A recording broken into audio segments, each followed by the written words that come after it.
Vice Admiral S.J. Singh, the Flag Officer commanding Western Naval Command, Mrs. Zari Lord Singh, President, Nava Western Region, Vice Admiral R. Swaminathan, DGNP, Admiral V.S. Shekhawat, former CNS, Vice Admiral I.C. Rao and Vice Admiral Parvesh Jetli, both former Chiefs of Material, Vice Admiral Madanjit Singh, Vice Admiral A.K. Chopra, Vice Admiral A.R. Karve, all former CNCs. Our panelists for the evening, Vice Admiral Krishna Raina, Shri Kamal Nath Kothari, Ms. Delna Gandhi, and Commodore Kesnu. Flag officers, esteemed guests, ladies and gentlemen. Welcome to Monsoon Musings 3 as we celebrate the extraordinary life and achievements of Vice Admiral Rustam Khusro Shapurji Gandhi. Admiral Gandhi's career was nothing short of extraordinary. His naval service was marked by historical moments. As a young ADC to Lord Mountbatten, he witnessed a historic address by Pandit Nehru as India awoke to life and freedom. He led from the front, whether during Operation Vijay in 1961 in command of Betwa, or as the commanding officer of INS Kukri during the 1965 India-Pakistan War. In the epochal war of 1971, Admiral Gandhi was awarded the Veer Chakra whilst in command of INS Mysore. But beyond the battlefield, Admiral Gandhi was a quintessential officer of the old school. His charm, his wit, his signature red socks, those personal quirks endeared him to many. His service extended beyond the Navy, whether as a diplomat, a mentor, or even briefly as a star in Sea Wolves, demonstrating a versatility that few could rival. His friendship with global leaders, his enduring ties with the Mountbatten family, and his role as a guiding force within the Indian Navy all speak of his profound influence on the maritime world.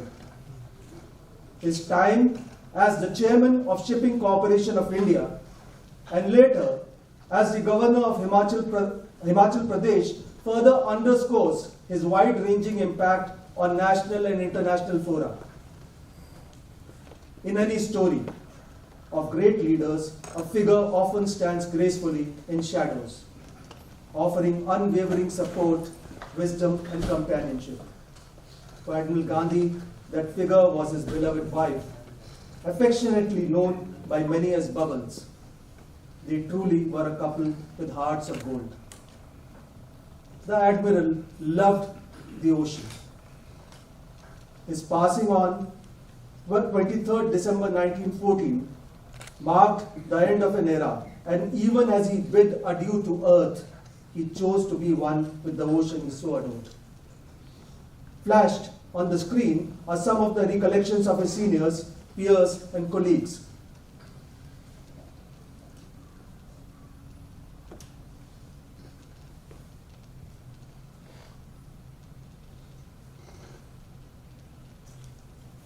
As we honor Vice Admiral Gandhi today, we are privileged to have with us a distinguished panel that includes some of the closest connections to his life and legacy. We are honored to welcome Vice Admiral Anil Chopra, who has commanded both the Western and the Eastern Naval Commands and served as the Director General of Coast Guard. Whilst he was associated with the Admiral as his flag lieutenant, his insights into naval strategy and leadership will no doubt provide a fitting tribute to Vice Admiral Gandhi's contribution to Indian Navy's growth. Next, I welcome Vice Admiral Krishna Raina. In his over 38 years of service, he has served in various key appointments both afloat and ashore, including as the Assistant Chief of Personnel Civilians, Assistant Chief of Logistics, and the Chief of Logistics. Like Admiral Chopra, he too was the Admiral's flag lieutenant. We also have with us Shri Kamal Nath Kothari, whose versatile career in shipping and finance, particularly during his time with the Shipping Corporation of India, aligns closely with Admiral Gandhi's own tenure as the chairman of SCI. Mr. Kothari's knowledge of global economics, sustainability and leadership will offer a broader perspective on the Admiral's influence beyond the Navy. We are also privileged to have Ms. Delna Ghandhi, the Admiral's daughter. With over 25 years of experience in international health, Ms. Gandhi's commitment to public service reflects the value her fathers upheld. We look forward to hearing her personal recollections on the legacy of her father. Finally, let me also introduce our moderator, Commodore Shrikant Kesnur. In his 36-year career, he commanded 2 frontline ships, was the defense advisor, Nairobi, and has been a maritime evangelist with over 25 years of association with MHS. I now invite our esteemed panelists on stage and request Commodore Kesnur to take the proceedings forward. Yeah. Good evening, ladies and gentlemen. Considering the very distinguished panoply of people we have here, please consider all protocols observed. I'm not going to repeat all the names, so thank you. Thanks a lot for being here. Wonderful to have you all this evening. I have, of course, a very esteemed panel, and I happen to be the only one who did not meet or know Admiral Rusi and Mrs. Gandhi personally. So I'll come to that part when I have to do my bit of talking. So I just wanted to place these things in context with a very, very quick sort of opening remark. And this is in the form of a story, an anecdote, ladies and gentlemen. And those of us who are with MHS are familiar with this story. But it bears retelling because it's a very compelling one. And it is this, that in the summer of 1978, Admiral Manohar Avati, very much riled by an article in the Times of India which talked of how the Navy does not look after its heritage, went marching. He was the fleet commander, went marching to the CNC's office, which was Rusi Gandhi, and said, we got to do something about this. So Rusi, being Rusi, said, what do you have on your mind? And he says, I want to set up something. So Rusi gave a royal sum of 1,000 rupees in the presence of his chief of staff, Pojinet Karni. He advanced a sum of 1,000 rupees to Manohar Avati and said, this is it, take it, start what you want. But you know, Manohar, I'm sure as hell you will come to me a year later with this money back, saying that you have not been able to achieve much, you know. So from that memorable time, when Avati started the Maritime History Society, much against Rusi's dry and wry predictions, today, 46 years later, we come to a stage where the Maritime History Society observes the commemorative centenary talk of Rusi Gandhi. You know, if irony could not have been more beautiful than this, you could not have had a more touching denouement, a more fabulous outcome to that lovely conversation. So it is with that spirit, and I'm sure Rusi and Manohar Avati and Poji are watching over us in Valhalla with many of their other friends. They're probably having a drink, cheering us on. And I'm sure they'll be looking at us today as we have this talk. So with those very, very brief opening remarks, I call upon Delna Ghandhi. Please make your comments.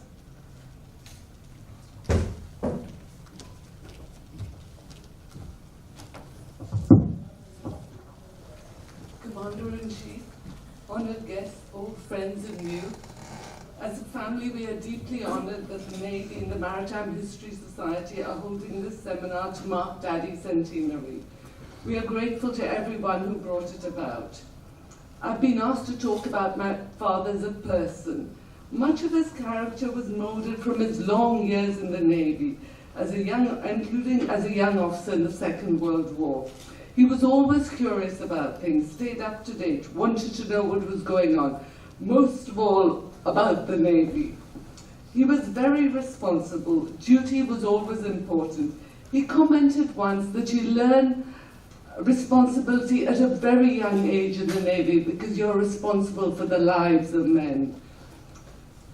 As children, no matter how old we were, the minute we arrived at my parents' home, he took charge of us. He looked after my mother very well as she became frail, in a commanding sort of way. You will come for a walk. We will go out for dinner. It was the way he knew. He was always his own man. He didn't care what people thought. He did and said what he believed to be right. To give you an anecdote, he stopped smoking when the dentist at Wellington read him the Riot Act.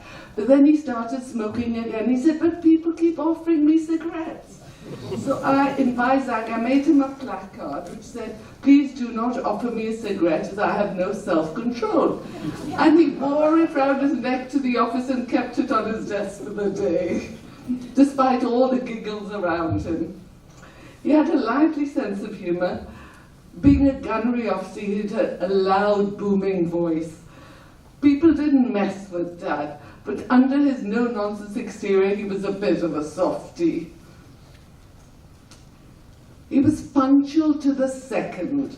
When my sister was a teenager, he told her, wheels rolling in 5 minutes. She arrived late to find the family had gone. She was never late again. In his 70s, he once said to me, you're not like your mother. You're always 1 or 2 minutes late. My mother used to complain endlessly that in civilian life we were always the first to arrive, often before the hosts were even ready. He was always neat and tidy, shoes polished. He always knew where he put everything. I think this comes from living on a ship. So he could never understand why the rest of us mislaid things. I recall him telling his grandson, this is where the bottle opener is kept. If you don't put it back, you won't be able to find it, and then you won't be able to have a beer. The bottle opener is still in that spot. He was very practical. We had bulldogs when we lived in Navy House, and he used to walk them every evening on Admiral's Wharf. And once someone driving past tried to salute them and almost went into the sea. So Dad immediately instructed everybody that he was not to be saluted when walking missing. When he was governor of Himachal Pradesh, any ex-servicemen were always given a very warm welcome, and every effort was made to sort out their problems, including canteen facilities. In one case, alcohol facilities had been withdrawn as there had been some misuse. Dad's response was, then prosecute the individuals, but ex-servicemen are entitled to this. He was tough in the sense that he was very adaptable and could deal with whatever came his way. He had, as you've heard, senior jobs in the Navy, Shipping Corporation, being governor, but he could also, do the shopping, collect the dhobi clothes, whatever. Soon after he left Himachal, he spent over a month living in an ashram with me for my rheumatoid arthritis. And he adjusted very well. Mind you, he could not cope with the food, and the nearby naval establishment came to his rescue. He had the ability to talk effortlessly to anybody, whether prime ministers, presidents, princes, and the most humble person with the same ease and interest. I remember him putting me into a taxi in London, and the taxi driver said, is that your dad? I said, yes. He said, I picked him up at the airport, he was bringing mangoes, and we had a lovely chat about fruit and vegetables. He was the longest-serving trustee of the Sea Cadets, believing strongly in what they were achieving. He loved seeing those kids on the water and on the deck of Jawar. Fishing was his hobby, his passion, I should say. He loved his Mumbai and the waters. South Breakwater was his favourite spot, and many a young naval officer met him there. But he also fished at prawns, oyster, Nilgiris, Himachal. When the fish were biting, he used to lose all track of time, leading to my mum, who was a gentle soul with a sharp wit, being worried. Several friends and family recall him banging outside their front door after midnight saying, "I've got fish for you, I've got fish for you." He had a glorious life. He had a ringside view on Independence Day. The one and only Lakshman did a cartoon of him. He starred, albeit very briefly, in a movie with Roger Moore, Gregory Peck and David Niven. He was very chuffed that the producer said to him, "Brucey, had you been 10 years younger, I'd have made a star of you." He lived every minute of his life. He was a much-loved husband, father, and grandfather.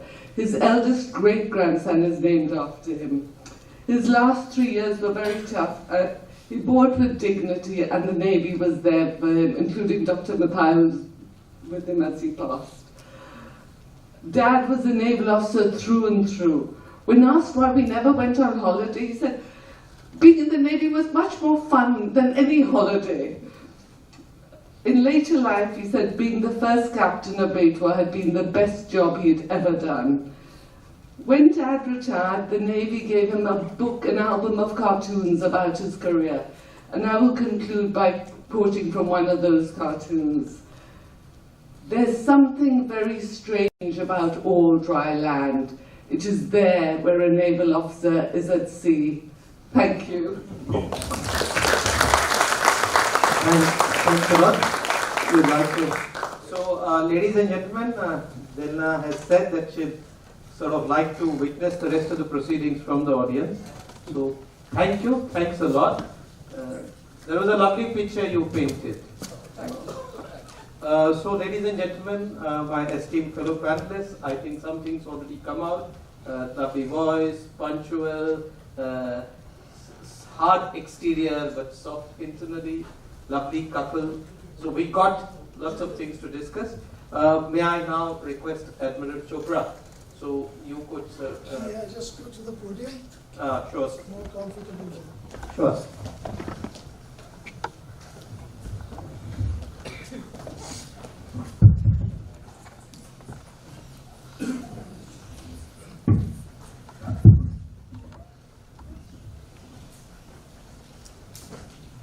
Thank you, Chair.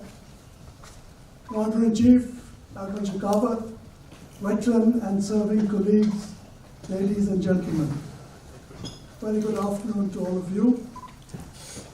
May I begin by thanking Western Naval Command and the Maritime History Society for inviting me to share my reflections about a most electric personality.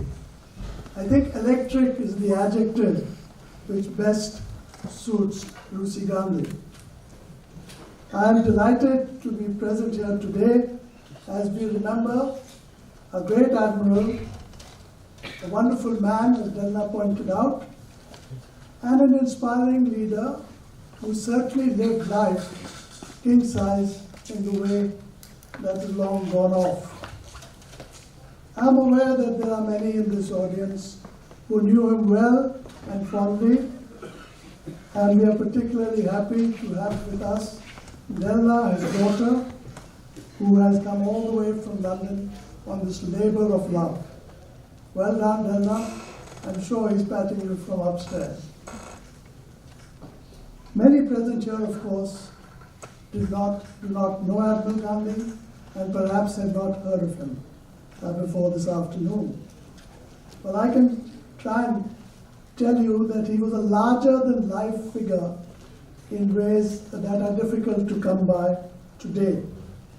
His sheer energy and enthusiasm impacted everyone, and he made a big impression, on everybody that he met. And about Manohar Ravati, I was at that time with these three gentlemen, Lucy Gandhi, Fauji Nadkarni, and Manohar Ravati, and every morning this was the routine. I used to sit in my flag stable in the old headquarter building, and then a crickety lift would come up sharp at 9 o'clock, and Manohar Ravati in his shorts with his flowing beard would stride down the corridor. I timed myself and I would get up, smart salutely, and open the door, and equally smartly, perhaps better, Manohar would salute and say, "Commander-in-Chief," and Admiral Gandhi would get up and say, Manohar. And this happened every single day of the time that I was flag lieutenant. Then they were ensconced together, and that's how the day started in those days. Now, 7 minutes is clearly too short a time to encapsulate this man and his times, but I will try. We all know he lived in interesting times, and his life actually spanned the entire 20th century after the First World War. And he was of that generation which saw the turmoil before independence, the freedom struggle and the global conflict, and the equally difficult times post-independence, especially in those first few decades after 1947, when the Indian armed forces were embroiled in a lot of wars and military actions throughout the country. His generation was truly the one which connected the old world with the new. He was a war hero, we all know that, and yet he related his adventures to those of us who were lucky to have heard them without any hubris and with no self-centeredness at all. I can only reflect today in bewilderment that he was only 55 years old when he swallowed the anchor and shed his uniform. That was pretty young by today's standards, but that is when Rusi left the Navy in 1979. I first saw him as a midshipman when I was a midshipman, and he was striding down the breakwater, having taken over as the fleet commander with ship's company of cheering him from both sides, and he returning with wild, gesticulating, exaggerated salutes. He was a compelling figure even from a distance, and that's how he remained right through the times. Flamboyant, dashing, smart, confident, assertive, handsome, magnetic.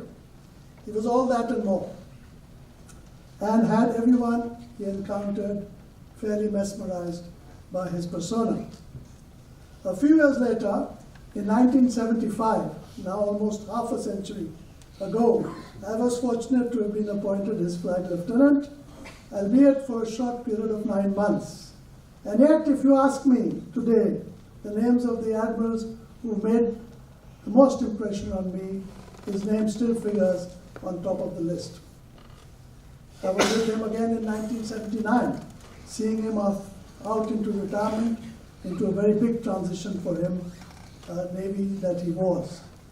And I was again with him in 2014, when as CNC West myself, I saw him off once again as he crossed the bow to the far shore from where no man has ever returned. I was happy to be able to abide by the Navy's promise to fulfill his wishes of being laid to rest at sea. We took him out one last time, leaving harbor from Mumbai, and left him in the cool, calm waters where in the company of the fish that he loved so well. He was an angler, as you all know, and given half a chance, he would take out his rods and start to bait the fish. And he told me, well, I've had a go with the fish, there'll be a time when they'll have a go at me. So, which is what I suppose did happen. And that was we didn't know how to do it. The Navy had forgotten how to do a funeral at sea. So it took a while, but we got it right, and I think he would be happy with it. I also had the great pleasure of hosting him for dinner at the Fleet House when I was FOCWEF, and he would still, in his 80s, regale us with many, many stories. Rusi was a natural leader, a very good reader of people, very pragmatic and practical, and could motivate and galvanize any group of men of any age into purposeful action towards accomplishing his laid down objectives. Along with it being sort of really assertive and commanding in his approach, expressive of his shabash, and equally expressive of his displeasure, he had, as Delna said, a soft heart, and was caring, compassionate, and humorous always. Supremely confident he had those two qualities which I'm sure all of us look for in our seniors. He took decisions quickly, and he could take calculated risks, big and small. So whatever came out fast, and it was executed. But above all, he was fun-loving, which was not a crime in those innocent days, before the internet and social media, where people, twist authenticity for their own malicious or envious ends. Now, I've been asked to speak a bit about the Admiral's professional, tactical, strategic acumen, but quite frankly, it's not for a flag lieutenant to gauge those qualities in an Admiral. All I can say, suffice to say, that he always focused on the big picture and did not get over-involved on the execution, the details of execution. And I think, as many officers tend to do, delegate but monitor was his credo, and will stand anyone who follows it in good stead. I do remember him once asking me on a long drive to INS Shivaji.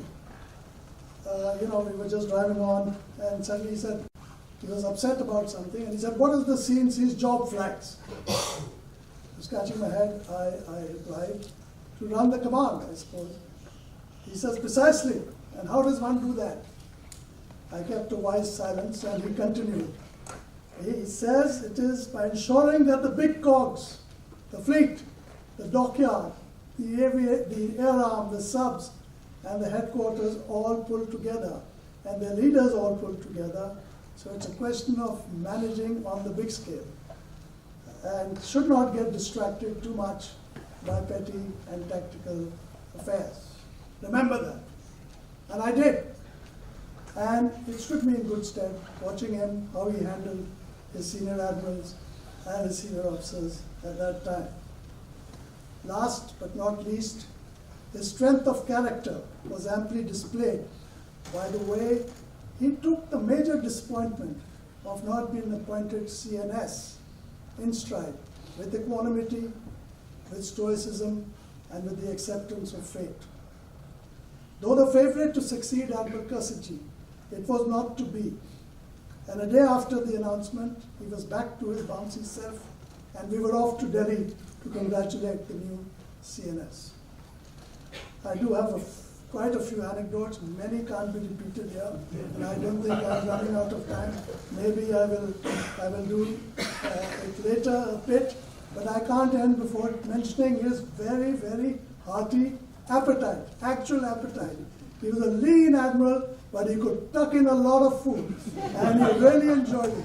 And I still remember one flight when we were off from here to Goa with Admiral Avati and company in some aircraft, and there were sandwiches for both of them, and Admiral Avati promptly got airsick. And Lucy said, "Can I have his share also?" and ate all the sandwiches. It was indeed an honor and privilege to serve on Admiral Ghandhi's personal staff and observe this fascinating man at close quarters. Thank you.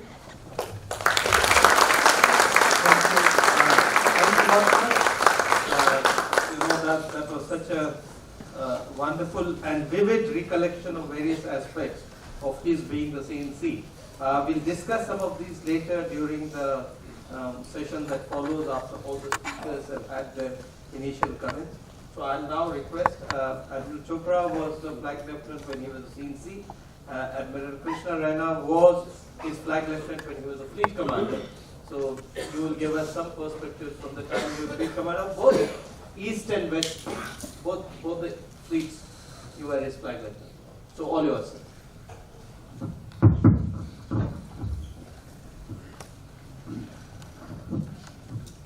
Commander-in-Chief are gathered here. It is an honor to be here on this occasion to pay homage to one of the greatest personalities the Navy has ever known. And I have had the honor of having served with him in two tenures when he commanded the Eastern Fleet and the Western Fleet. Many of us, serving and retired, have known Admiral Ghandhi as the legendary, charismatic, colorful, and towering personality whose imprint in the Navy has few parallels. Those who have known him and Mrs. Ghandhi on a personal level have had their lives enriched in no small measure by the affectionate friendship of this old world charming couple. Coming to my association, I have been very fortunate in serving on his staff as a flag lieutenant in 2 tenures, as I just mentioned, in the period 1975 to 1976. Looking back, I still wonder how, as a young supply officer, earning his spurs in the base whittling yard Cochin, I was selected amongst so many aspirants with enviable credentials. Before I came on the scene, the Admiral had spelled out to his secretary, then Commander Jangu Aga, who was here in the audience, his strong preference for a Telugu-speaking officer. Though Jangu had me in mind from the very beginning, in deference to the Admiral's wishes, his inquiries narrowed down to a dashing young officer who owned a horse and a 1933 Austin vintage car. He would have been the natural choice, but his move was subtly resisted by the commanding officer, INS Sarkar, whose staff officer he was working as. Since the criteria for the flag lieutenant job was bachelor status, the officer was overnight bundled off on leave, ostensibly to get married. The officer, on returning from leave, declared that the marriage had not worked out. It was then that I was approached by Captain Jangu Aga for the appointment while I was still serving in Cochin. I remember the very mention of the Admiral struck awe in the minds of those who knew him by reputation and the aura so distinctive to his personality. With this thought in the foreground, I conveyed politely that I was not cut out for the job and thought the matter closed. However, a few weeks later, Captain Aga again called to ask that I reconsider. Sensing there was a noble purpose in the summons, I agreed. I was told that Admiral Ronnie Pereira, his predecessor as the Forceef, and at that time the Flag Officer Commanding-in-Chief, Southern Naval Command, would interview me. Obviously, I made the grade, and the green signal went to Forceef. In ordinary circumstances, considering my background, I would have been totally out of my depth.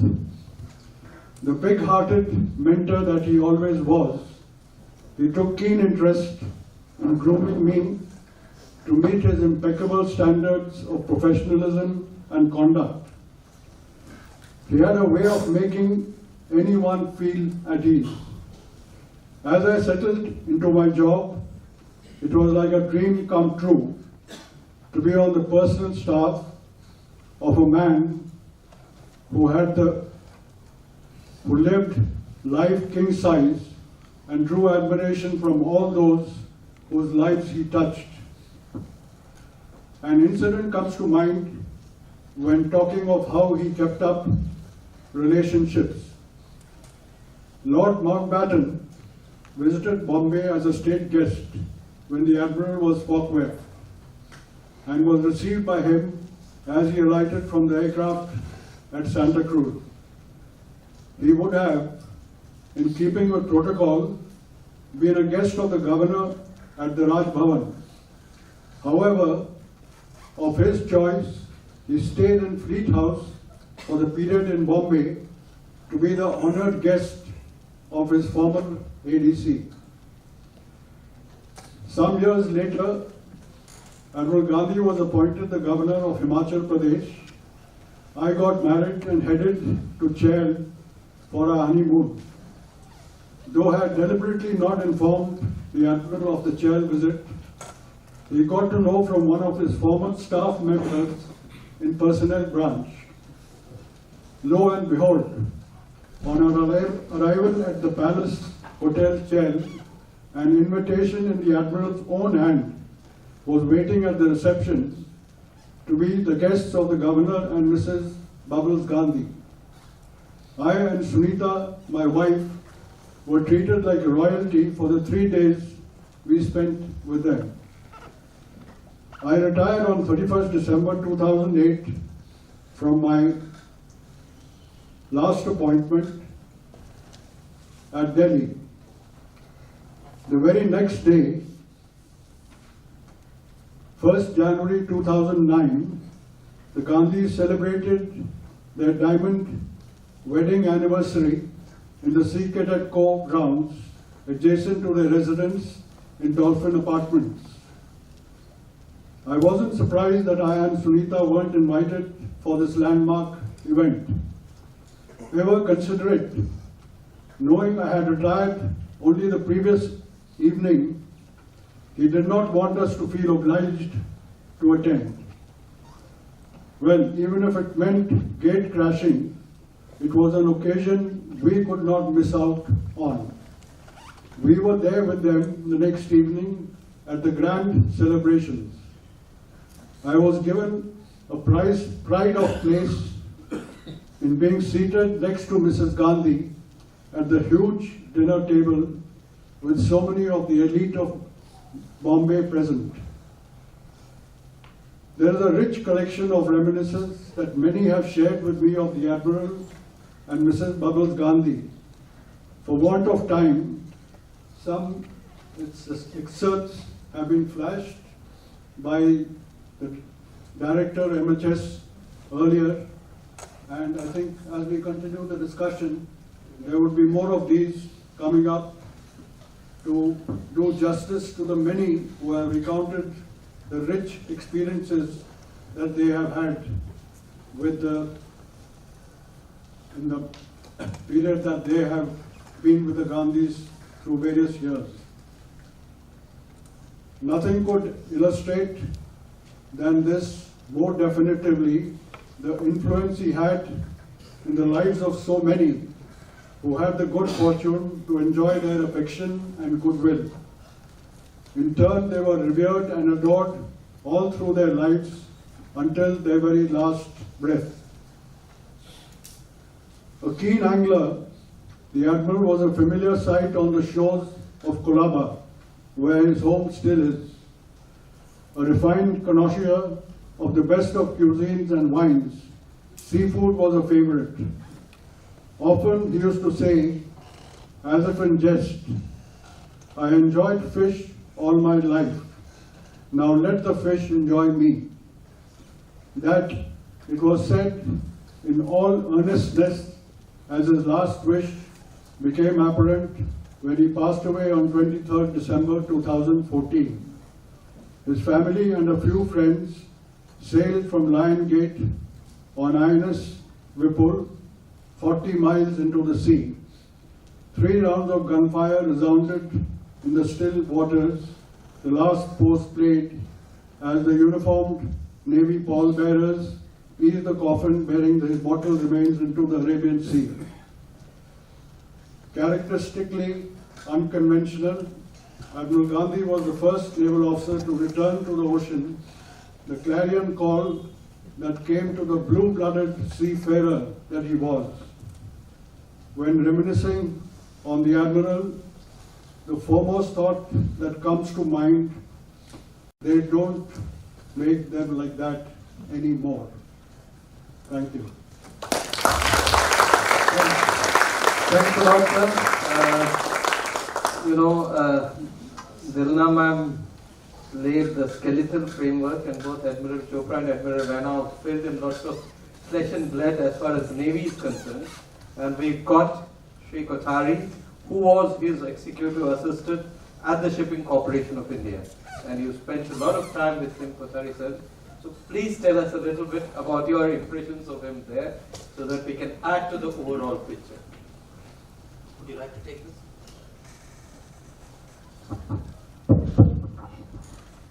Commander-in-Chief, Western Naval Command, distinguished guests. I would start out by saying that Admiral Gandhi was the best CMD of SCI ever. And I'm very qualified to say that because I have worked in the SCI for 30 years and for 27 years I have directly reported to the chairman. So I know each one of them and I know some of his predecessors equally well.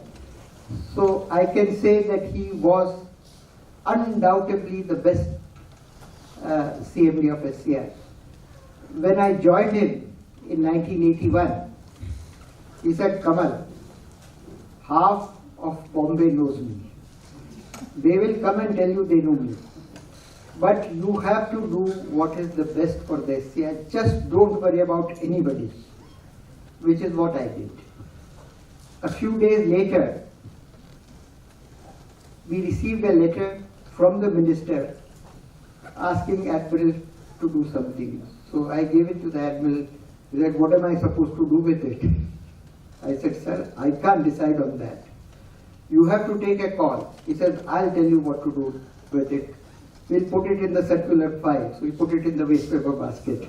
I never again ever put a letter of recommendation from anybody to him.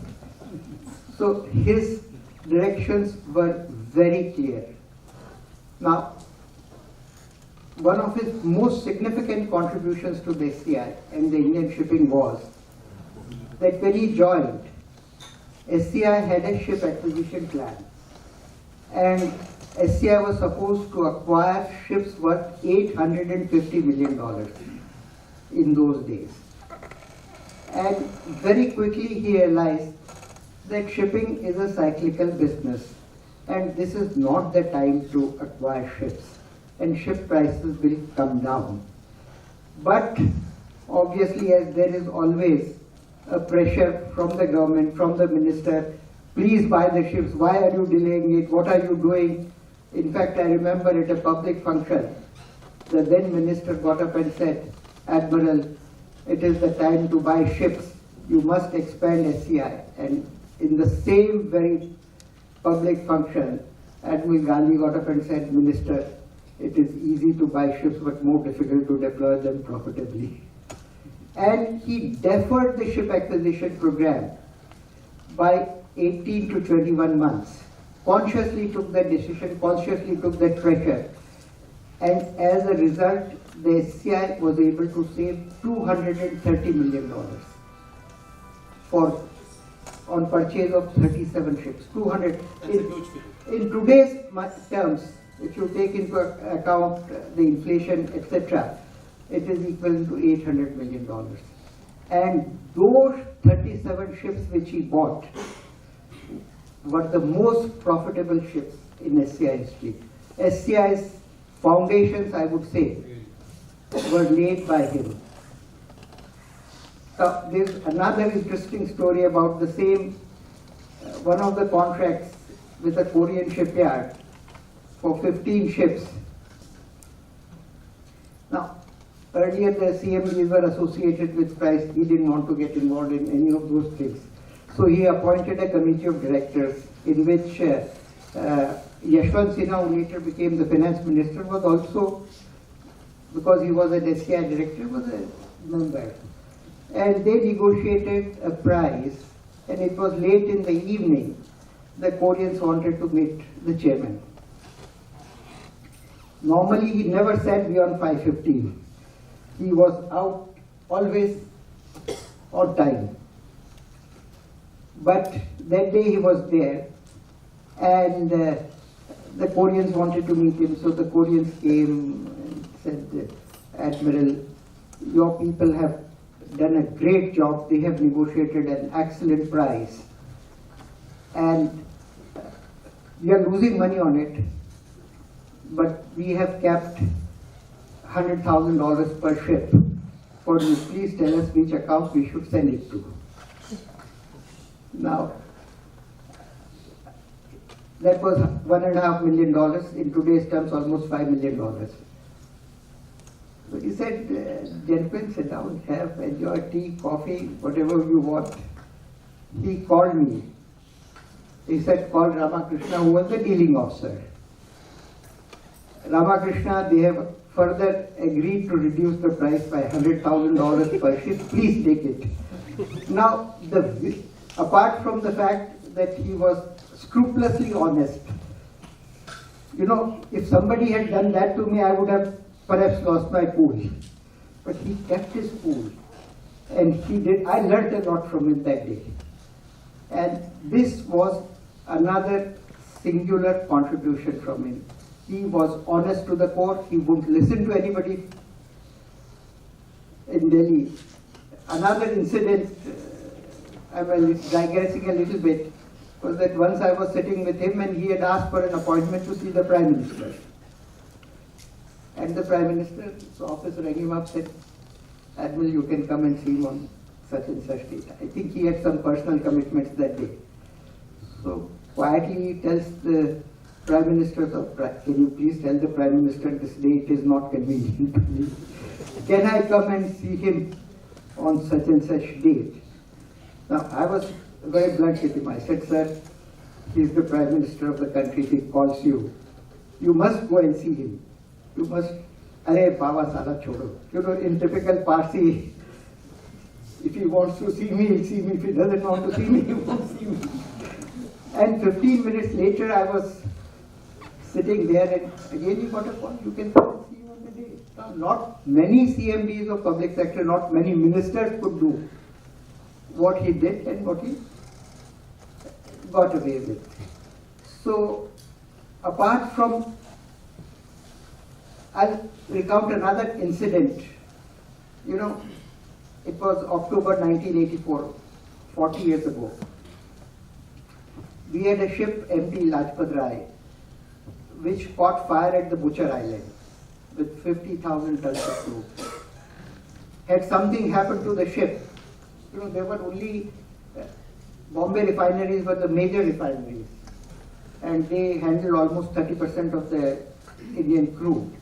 And if Butcher Island exploded or if there was a fire there or there was a major destruction, the whole country's economy would have been disrupted. That was the only time I saw him concerned, and he went there. He stood on the deck of the ship, burning ship, for hours together. And I was with him. I could feel my feet burning because the deck was so hot. But he stood there. He didn't interfere with the work of the firefighters, but he was there because he led from the front. He was a leader. And such leaders are very difficult to find today.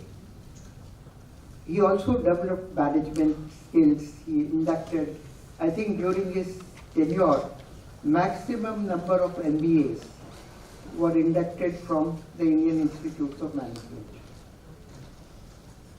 And some of them, of course, left SCI, and I'm very happy to tell you that they have done very well, both nationally and internationally. And it was his vision that was responsible for the development or inductions of those managerial personnel into the SCI.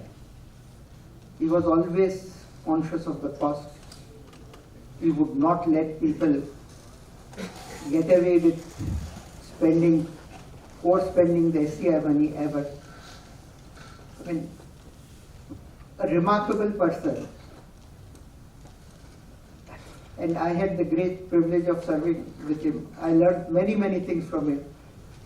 And one of the things which I learned was, never do anything yourself which somebody else can do. Of course, my wife has a lot of complaints about that. But Admiral Ghandhi never did anything which somebody else in the organization could do. And that is what I learned from him, and that's a practice which I always followed. So his tenure with SCI was during some of the most difficult periods. And the foundation which he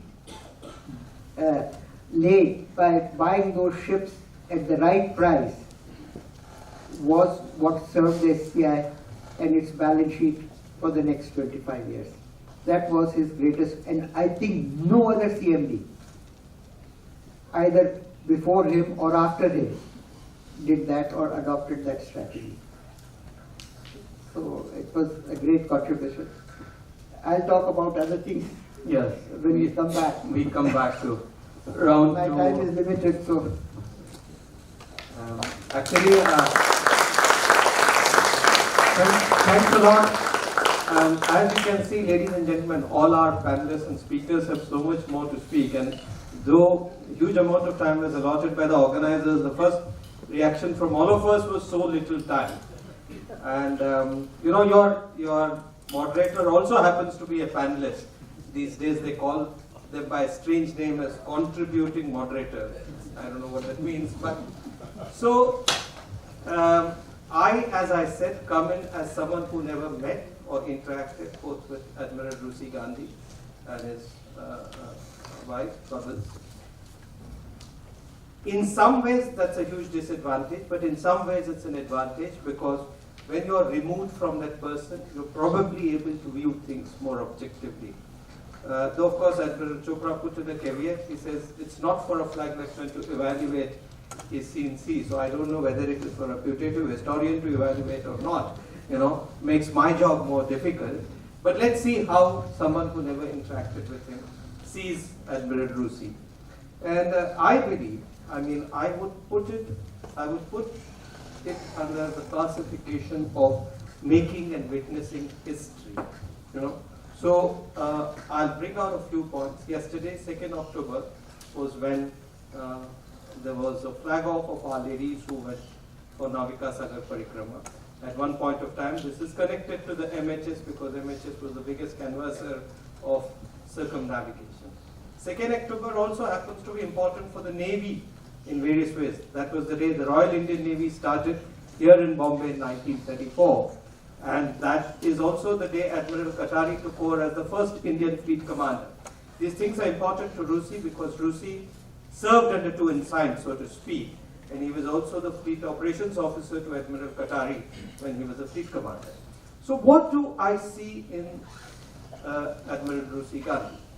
First of all, and I think by you know, talking about his great lifestyle image, his undoubtedly charismatic figure, we're missing out perhaps inadvertently on some of the things where he was both contributing to and witnessing history.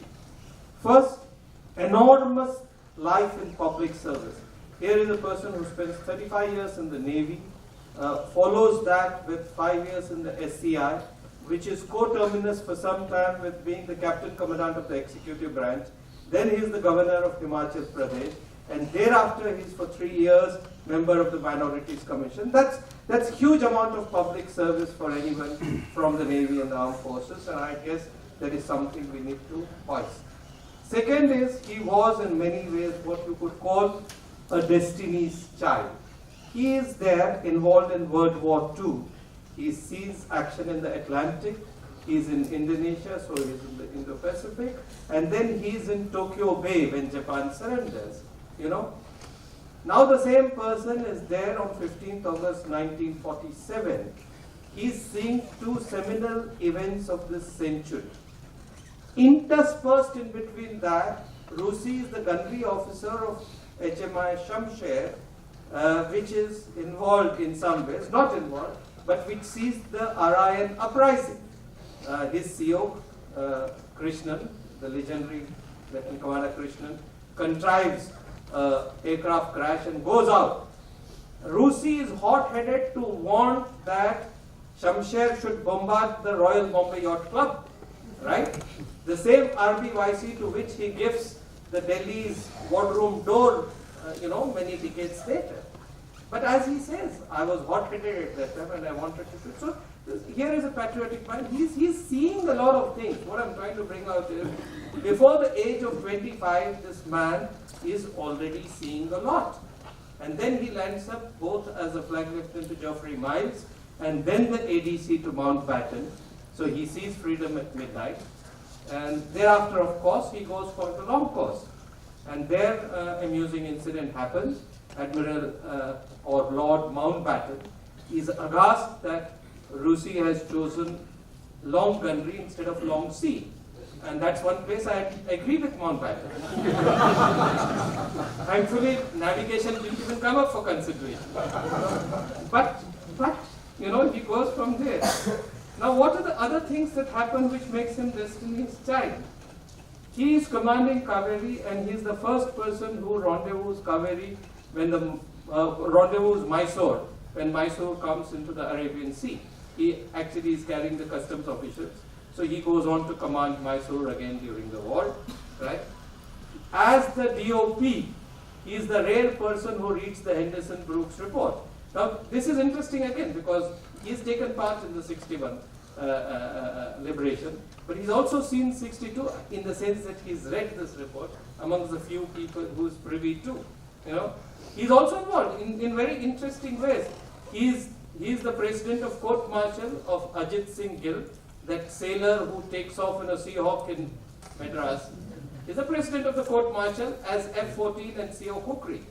The defense lawyer there for the sailor is Mahendranath Malla, who is F-14 and CO Kukri, you know, during the 71 war. So what I'm trying to say is, if you dot history, there are so many things fascinating about Russi's life, including the fact that his sea burial happens when his flag lieutenant is the CNC West here. So I would call him a Destiny's child in more ways than one. But let's look at the serious issues of war too. And I think if you see the 61 war, the 65, 71, all of them give lessons. 61, the gunnery effort by Betwa is probably action for some time and a few minutes, but 3 or 4 things arise out of that. A, it is not merely a gun battle between ships, it is the end of Portuguese colonialism in Asia, right? And the fact that the ship that has been hit and sunk, Afonso de Albuquerque, bears the name of the man who was the governor of Goa when the Portuguese Empire set up, is poetic justice, you know, for that ship to bring out a white flag of surrender. So when Qatari says, capture me a Portuguese frigate too, capture me a Portuguese frigate please, to Russi knows what to do. You know, so he knows exactly what to do. Or as he says, he turns a Nelson's eye. He pretends not to see the white flag of surrender that Captain Argao says he has flown, which is why Mountbatten calls him later India's Nelson. The important point also is that the Portuguese ship is trying to wave in and out of the anchored ships, and Betwa's gunfire is so accurate that only one merchant ship called the SS Ranger is stuck a little. Otherwise, the shots are directly hitting Afonso de Albuquerque. So these are important points. He is seeing the power of gunnery. As he says later, only a person who's been in war can realize what it means to give an order to fire. In 65, he's seeing the frustration of not having brought the enemy to action. The fleet comes all the way, they come running all the way from east. He's CO Kukri. They are the only ASW squadron then. They're searching for Ghazi. So he sees the frustration of both. And in 71, he is the flag captain. Interestingly, his VRC citation says flag captain. Those days, flag captain was, you know, more or less the deputy fleet commander of sorts, right? So as the flag captain, he is probably aware that both the CNS and CNC want the bombardment of Makran coast, right? But he defers to the wisdom of Chandy Kuruvilla, who sees no purchase in bombarding Makran coast. You know, so they take on Madhumati, and again there, interesting tale of how I think Ranjit of Betwa is a little slow. So Mysore fires. I don't know if Gupte sir, Dilip Gupte is here. Yeah, he's talking. Okay, so he's talking with the secretary, and the moment he hears, he says, "Let go." So here is a man in 10 years who is seeing the crowning glory of gunfight, and in 71 he also sees how the missile era has taken over. Therefore, in 85, in the Mysore's decommissioning brochure, he says, very rightly, typically of Rossi, he says, these are great ships for pomp and protocol, but missiles have made guns obsolete. So here is a man who's not simply taken up by the pomp and protocol. He's enjoying it, but he's a sharp observer of how things are happening. So I mean, I'm really sad that Rossi, considering the sort of life he led, he did not ever write a book. For people who follow naval history like me, it's very bewildering. But as my friend Commodore Prakash went to interview him for a book that the Navy was doing, and Rossi typically says, no wars to fight, only books to write, and dismissed him. So that in some ways encapsulates his personality. I think as a history maven, I'm a little disappointed that he did not put pen to paper, but I think that's a fascinating life viewed historically. And like all the panelists, I've just covered 1/4 of what I wanted to say, but we will take a few rounds of observations before we head into the tea break. So I'll stop here, sir, and then we'll. So,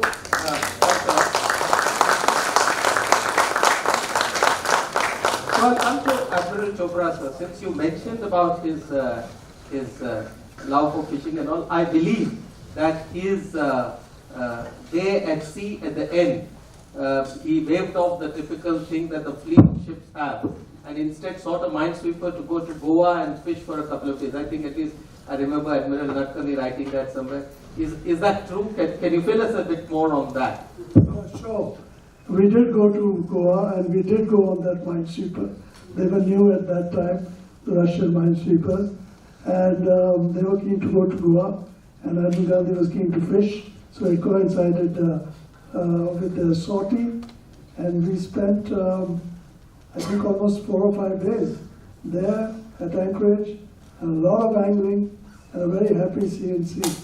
And he, of course, angling then, as people say, was not only his passion, it actually took up a fair amount of his time, but he was never happier than when he had caught a fish at the end of the line. And of course there are stories that when he used to go as fleet commander to fish on the breakwater, the ships knew what to do, and fish was stuck to his to his rod. But I think that is so much talk. But yes, he did enjoy his fishing. And while I have the mic, we've all talked about his flamboyance. Of course, he was there. But he did the most wonderfully eccentric things out of the blue. So one day we were to go to Santa Cruz to receive the CNS, and we got out that time. There was no Kunjali, or there was no place for helicopters to go except from the deck of Vikrant. And Vikrant was there on, its own berth. And there was this old C&C's car, a Plymouth, I think it was, which was just about barely being kept afloat by various people. And we, like normal, everything is timed. We take off from Navy House, and at the Regal Circle, this car comes to a grinding halt. And now there's no standby car in those days. So without batting an eyelid, Lucy gets out before I could react. He strides out of this car, looks up, looks at a couple of taxis, waves his hand, and 3 or 4 of them immediately come there. And I think we took a Sardarji, who was the fastest to his rescue. And then we are careening down the circle into Lion Gate in a taxi with the C&C at the back, and I am in front. Lion Gate is trying to stop us, and all sorts of things. And he tells me, Frank, break the barrier, go to them. So we just went, and we landed up on Vikrant. We were waiting anxiously, and sure enough, we got to Santa Cruz and received the CNS in time. So these are the sort of things one remembers, and I think we all will have some more tales. Sir, just 30 seconds more, a follow-up, since you mentioned Ronnie. I believe that, I mean, they had very good relations. So when the signal came about Ronnie and he learnt it, I heard that he just learnt about it in his office and came home. This is the story from his flag lieutenant that time, Surjit, that he came home and told Bubbles, darling, it's Ronnie. And that was that. So that's where it finished. There was no bitterness. There was nothing. Can you throw a bit more light on how he took that? I think it's come out. Both Ronnie and he were both rivals and good friends. We've had many such duos in the Navy, but they were competitive. And yet, by the standards of the day, they were gentlemen and they knew when to back off. And I think Admiral Ghandhi was, before the announcement, everyone was pretty certain it's going to be Rusi, but it wasn't. And it didn't face him. It must have mattered a lot to him, but he just did not let it show. He disappeared, like you said, for a few hours, and he came back and he was his usual self. And when we went to Delhi, I must say, whatever little I could observe, the body language between Ronnie Pereira and Rusi Gandhi was just fine. And Ronnie Pereira was the deputy commandant when I was in NDA, so I could gauge that also, and I don't think there was any bad blood at all. Admiral Raina, sir, you've been his flag lieutenant.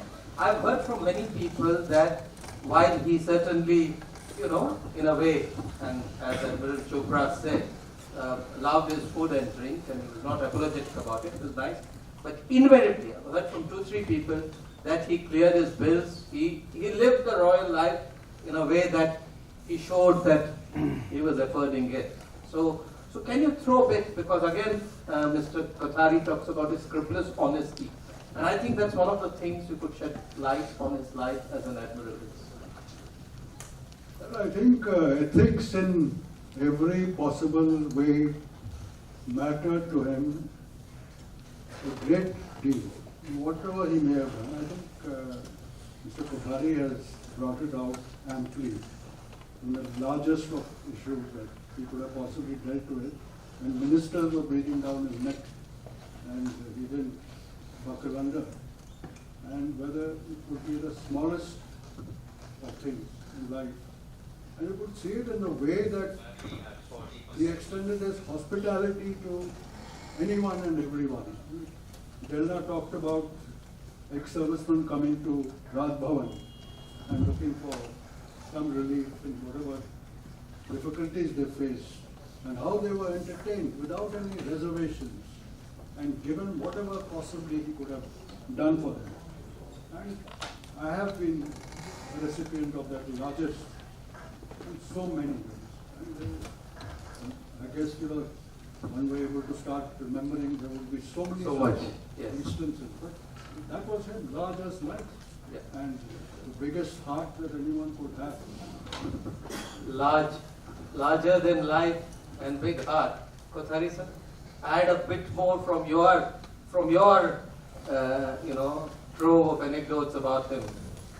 A bit more on this part. Well, he was very fond of the service personnel, and during his tenure, he inducted a number of them as captains of SCI ships, retired naval officers. And I was talking about the Korean ships.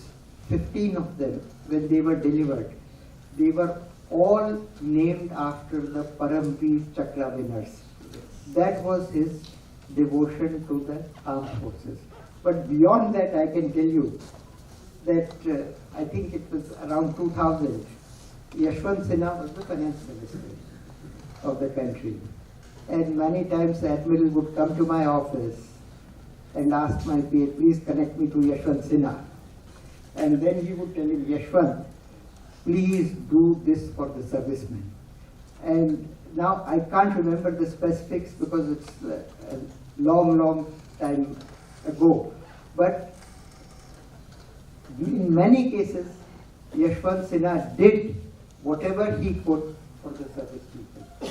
And that was his commitment. I'm talking of 2000, so it was at that time he was maybe 76, 77. So that was his commitment. And I also told you how he said, I can't be the Prime Minister. Similarly, there was another gentleman, I don't know if you know of him, Hank Paulson, was the US Treasury Secretary and perhaps the most powerful person in the financial world. So when he came to Bombay, the only person he wanted to meet was Gandhi. And he said, Rusi, can you come and see me? I think those days Mrs. Gandhi, she was not, he says, Hank, I can't come and see. If you want to meet me, you come and see me. And Hank Paulson came and saw him at his house. And 2 days before that, all the FBI was crawling around those buildings. So he lived life on his terms. But another aspect which I want to is his ability to listen and grasp. Because when management meetings were held, the directors and the chairman, and I would want to brief him on some subject, he said, "Chhod do."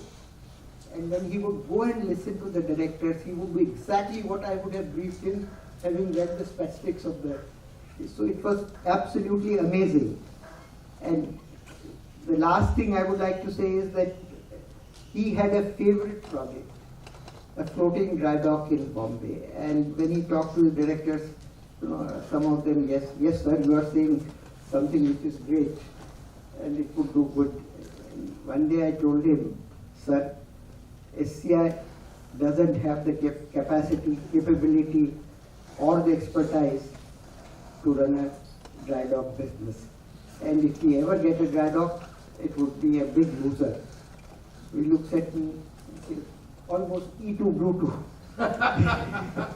But I must give him full marks. After that, he never talked about the project. That was his favorite project. He said, okay, if it's not good for the SCI, so be it. Lovely, sir. So, ladies and gentlemen, we got about a couple of minutes before this session ends. So, if I were to summarize, I would call this as Rusi's galley and guns principle. You know, as CEO Mysore, he made a signal tersely to Dockyard 1 saying, request power for galley and guns.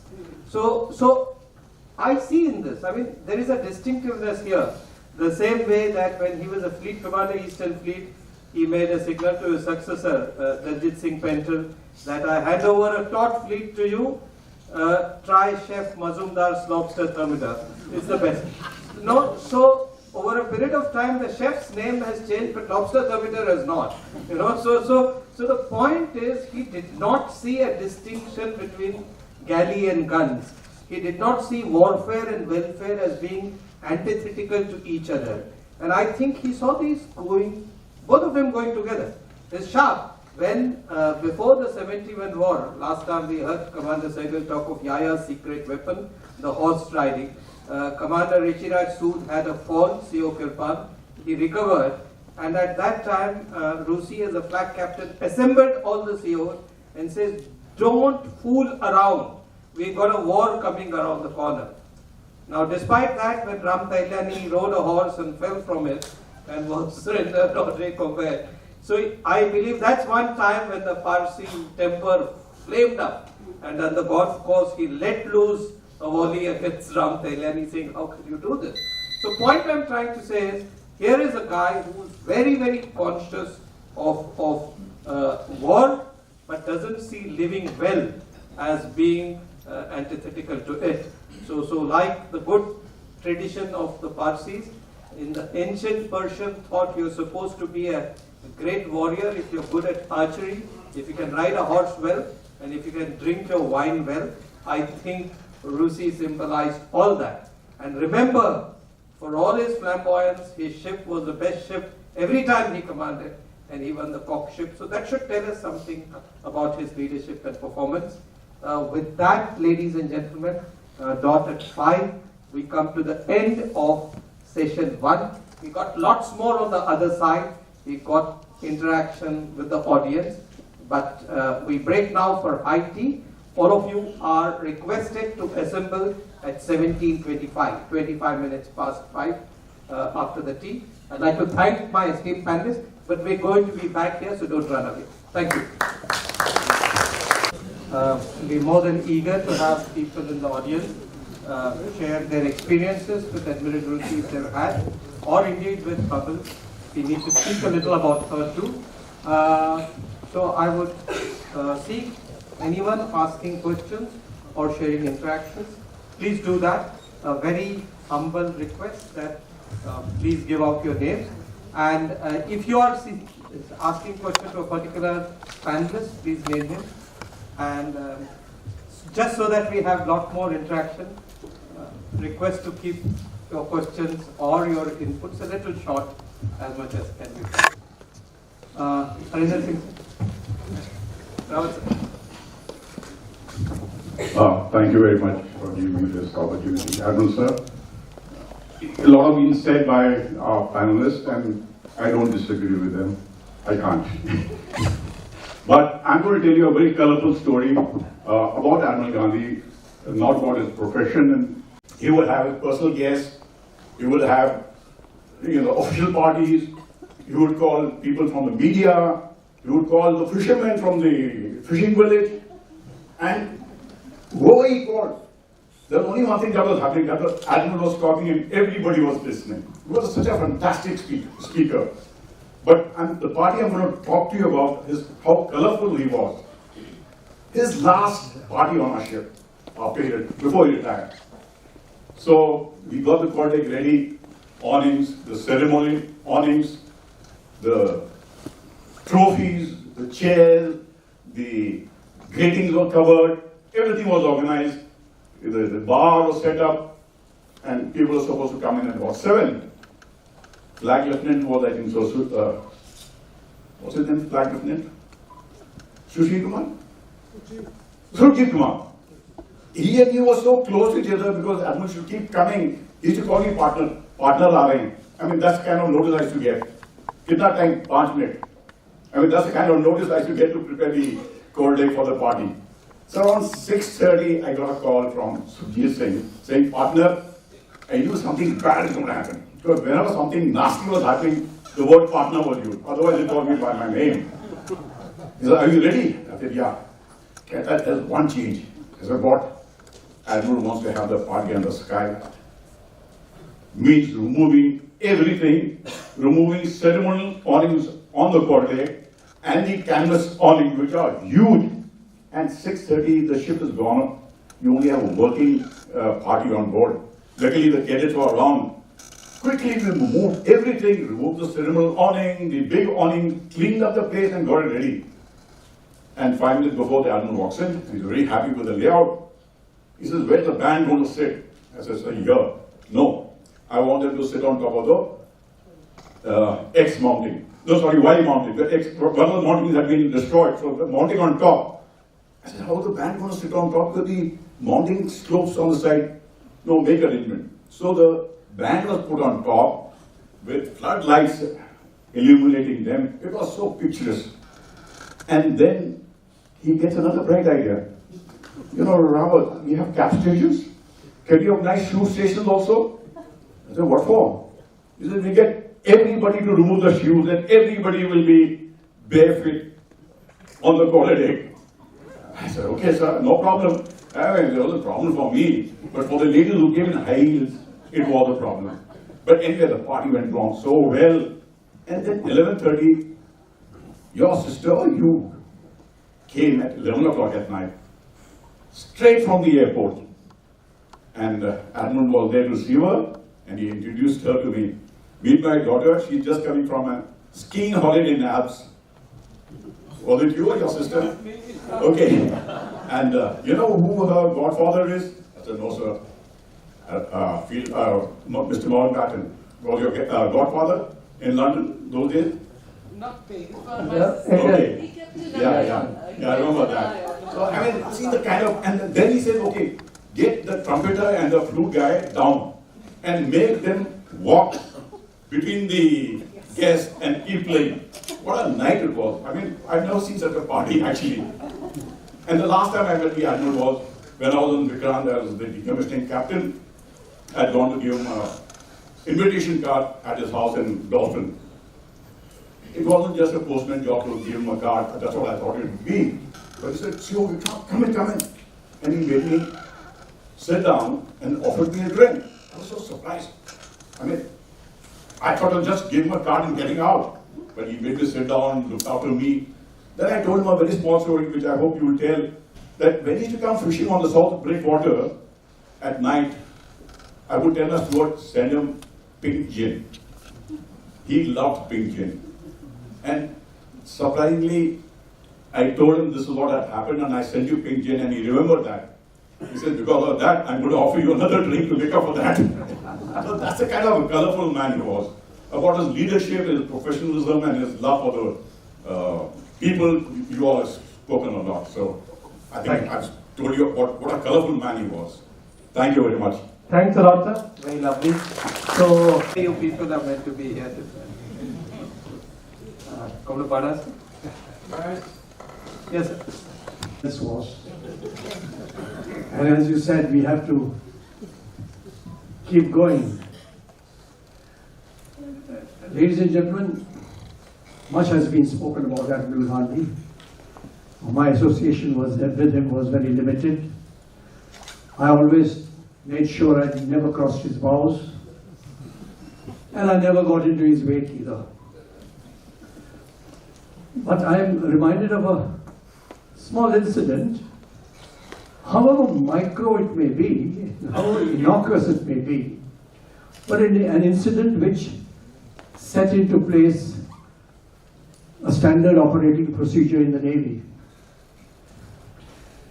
I was the commander of INS Hansa when the Admiral was the Flag Officer Commanding-in-Chief, Western Naval Command. He used to visit Goa quite regularly. He had a very dear friend there called retired Commander Malcolm Riley. And he and Commander Malcolm Riley were great, ardent anglers and would at the drop of a hat find an occasion to go to Ghandhi Island and do some fishing there. It's one of these fishing trips which he had made into an official trip, and he had come to Goa.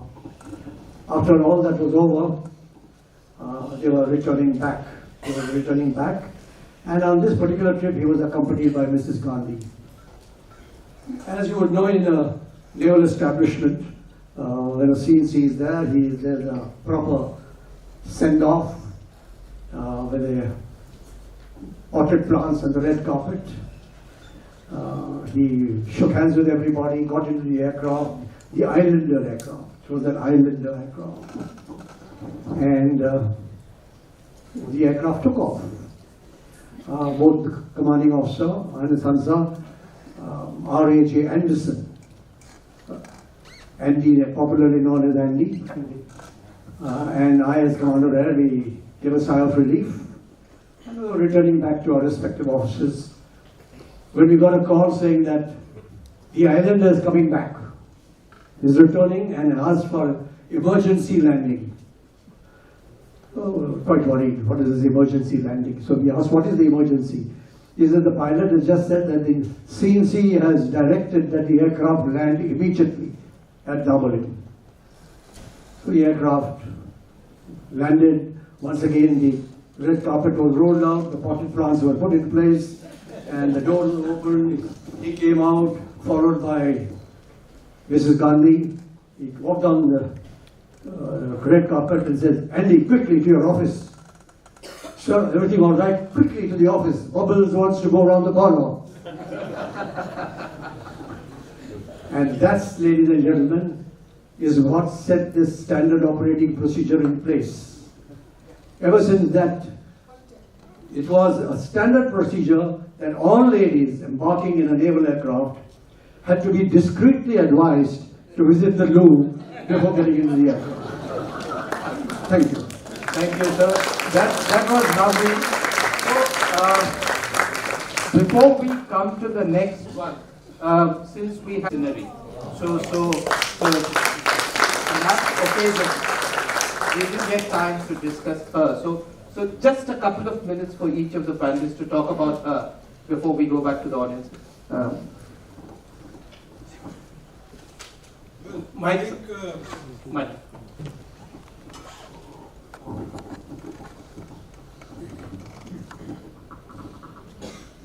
Mrs. Bubbles Gandhi was very close to us, and of course I used to call her Mrs. Gandhi. Sunita, my wife, also used to call her Mrs. Gandhi, and then every time she did that, she was chided by Mrs. Gandhi that, stop it, you will call me Bubbles. Sunita just couldn't get herself to call her Bubbles. But when it happened every time that she addressed her as Mrs. Gandhi, she finally had to fall in place. Started calling her Bubbles.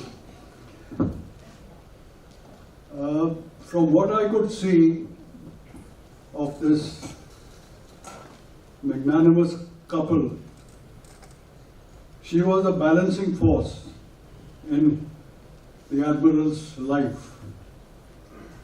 When he tended to go, I won't say astray, but maybe a little out of place, she was always there to get him on track.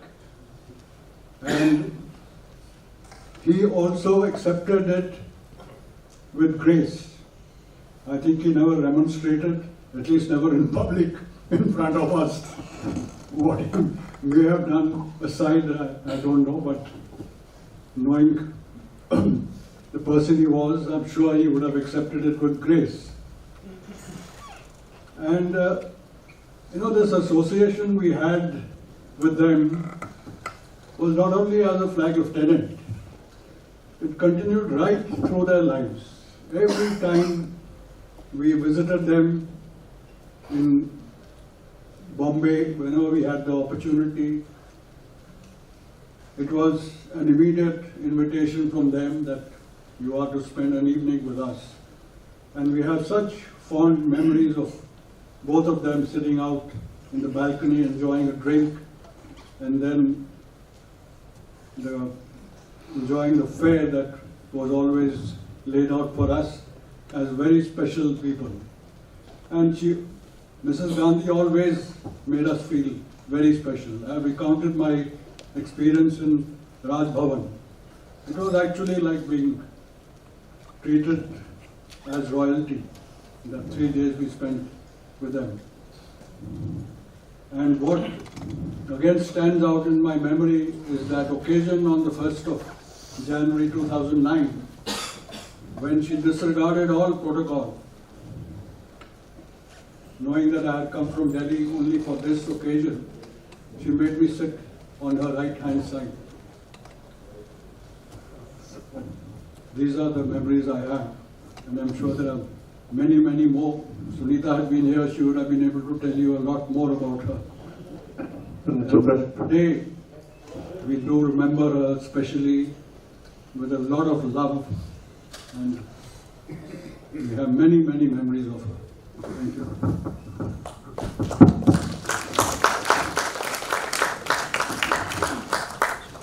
Well, just as electric and flamboyant come to mind when we talk about Lucy, it would be evident that the two adjectives which foremost come to mind with Bubbles is gracious and charming. She was really old school, not ruffled by very much, including by Lucy. She let him shout, and she was wise, observant, and she treated the Admiral like a child sometimes, which he might well have been at times. And I was very young when I observed this, but she was a very gracious lady, always sort of thoughtful about everyone, and not just the staff, but I observed her at parties, at meeting the other admirals and other captains, and she was all, I think, an admiral's wife should be. And of course, like they say, behind every great man, she was there, and she did provide him with the strength which every marriage needs. And I'm sure he also did to her. As Janna said, he really did look after her in the later years when she was not too well. And today, on this day, we all, of course, remember her. And she, I think, had a splendid time, except for a few health issues. That's it. Kothari, sir, you got any? Well, she was a remarkable lady.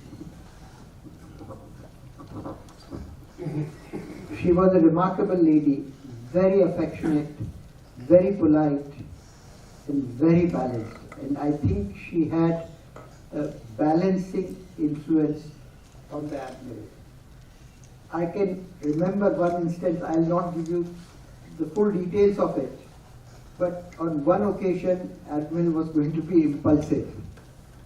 And impulsive in the sense that one of the largest industrialists in the country approached him and said, "Can you be a model for my suiting?" And Admiral said, "Why not?" I said, "Sir, you can't do that. You simply can't do that." And I think Mrs. Ghandhi also said the same thing. And she was a very balanced person in that way. Sometimes Admiral could be impulsive, but she was not. That is all I would like to say about her. I believe, Dilna ma'am, you want to say something? Yeah, the mic is coming.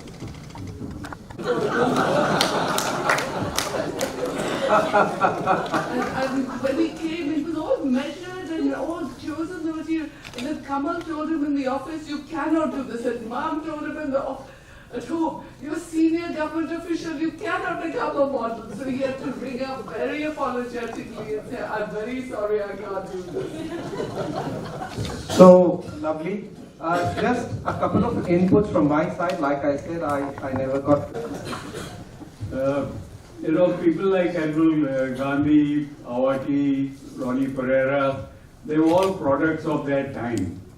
And their time was mostly in growing up in the Royal Navy, observing senior admirals in battleships and carriers and destroyers in the Atlantic, and surely they modeled themselves in some ways on what they saw. And from what we know of British history and the Navy, eccentricity, flamboyance, if not merely tolerated, or if not encouraged, at least tolerated. And so certainly many of our captains of those times affected certain eccentricities. And it was the norm those days. I didn't serve with Rusi Gandhi, but I interacted with him numerous times, informally of course. One particular story which I wasn't going to relate, but I'm encouraged by what my father said. So at that time he was the COP, and I think I was Director Submarines as a commander, and we were short of volunteers. So I used to wend my way to the personnel branch to sort of canvass with them. And one particular day, as I was walking down in the corridor, he came out of his office and saw me there. So he says, "VP, what are you up to?" So I said, "Sir, this is." So he said, "Come along with me." And as it happened, he was heading to the gents' toilet, and I had to accompany him. And then here was the COP and the Director Submarine standing side by side, discussing shortage of submarine volunteers. His solution was also simple. He said, "You go down to Cochin, round up the sub-lieutenants, and fill them up with beer in the South Wardroom, and at the end of it, get them to sign the form." So I said, "Sir, will you pay for the beer?" Another time, I was doing my submarine training in UK, and the submarine was supposed to cross the Atlantic and go to New London, their big base on the East Coast. and I knew that Rusi was attending the Naval War College. So I wrote him a letter. I don't know how those days letters reached and things were done. It must have taken weeks of roundabout travel. But I wrote him a letter that I am coming to New London. And he promptly wrote me back. He got in touch with the NA, who was none other than Captain Jal Karsatji, and they arranged for me from New London to come to Washington and do various things. Unfortunately, that didn't materialize because I was taken off the submarine since it was a classified NATO exercise and I was considered a security risk. So, as it happened, there was an Israeli officer also with me who might actually have been a security risk because he could open safes and do various things. So we were both landed in there's a small port, Londonderry, in Era. And we sort of passed 3 or 4 days crossing over into Era and seeing things. Of course, he was well known for wearing red socks. And incidentally, in his memory, I'm wearing red socks today. However, they are not the shade that he favored. These are maroon, and he favored post office red. So, again, when he was COP, and those days, these afternoons on Wednesday, PLDs on Wednesday, Saturdays were very popular. I rarely went because I used to be quite busy as a singleton person in the directorate, but I went once because some friend of mine was being wined out, and it was a great occasion to do your work because you found a number of PSOs, APSOs, directors, you could talk to them, finish off your business. So COP was there, and I was having a glass of beer with him on the lawns, which are no more now. And I said, sir, I believe you wear red socks always. So he said, yes. So I said, may I have a look? So he lifted up his foot to show me his red socks. Subsequently, I had occasion to come back from abroad somewhere. So as a present, I brought him a pair of red socks too. Another occasion was when he was commanding Mysore in 1971. I was commanding submarine Courage. And it was a Sunday, and we were to sail later in the afternoon. So those days, I think there was no outer breakwater. I think there was only an inner breakwater. Yes. And Mysore was berthed at one end, and I was berthed, and there were hardly any ships. So I happened to be standing on the jetty, and he and Mrs. Ghandhi came walking along. So I greeted him. I said, sir, would you like to come down and visit the submarine? So he made some excuse, but he said, Bubbles will come down. So I escorted her down, and she told me that he's not going to come, which he didn't. But and she wrote in the book, the visitor's book, that you submariners are either very brave or mad. And I told her, ma'am, we have to do both. Anyway, as we were about to cast off, a messenger arrived from Mysore delivering a cake for the submarine, which he had gone on board and ordered to be baked. So I think he had a knack for the right gestures at the right time. And he was all of those things which all of you have so well described. And indeed a wonderful person to know and work with, I'm sure. Thank you, sir. Thanks a lot. I think that publication. So she wrote frequently in Quarterdeck and other publications. So I do remember her, at least a couple of her articles.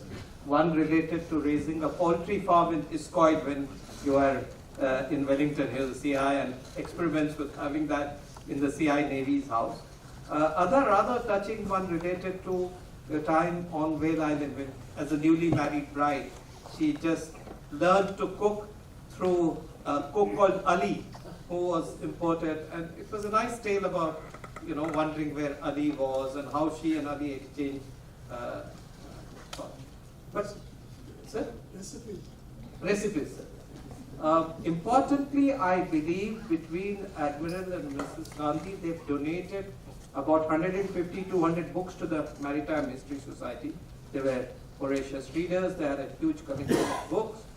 Also, I understand that the symbol or the coat of whatever the hereditary related to the JJ family, your mother's maternal side, also was donated to the Maritime History Society. So MHS may like to, because she belongs to a very distinguished Karegat JJ background. So that was what I learned about her. And of course, how the two were very close, and one humorous anecdote comes out of what Admiral Ghandhi, the last CO Ashwini, says, that he was the gastroenterologist, and Admiral Gandhi used to frequent there. And every time his people would tell him, "Sir, wo Angrez Admiral aa gaye," he would come in his linen suit and hat, and of course the red socks. And then once after Vivek did endoscopy procedure on Admiral Gandhi, he remarked to him, he says, "You know, apart from bubbles, now you're the only person who knows me inside out." so that was him in many ways. And of course, his close friendship with Jal Karsetji also, I think, Jabalpur boys to begin with. Also, he landed as CO Mysore on Jal Karsetji's advice, because he was to go as CO Vikrant. But Vikrant was laid up, and Admiral Nanda offered him Mysore, Delhi, and knew to be commissioned Nilgiri. But I think on Jal Karsetji's advice, he opted for Mysore, and as they say, history was made. He was a flag captain in 71 war. So these are very interesting tales. So we got some more time. So some more questions, some more observations, some more things that anyone would like to bring out, we'll be happy to. Can I stay again? So I'll come to you if there's nobody. Let's see if there's somebody else.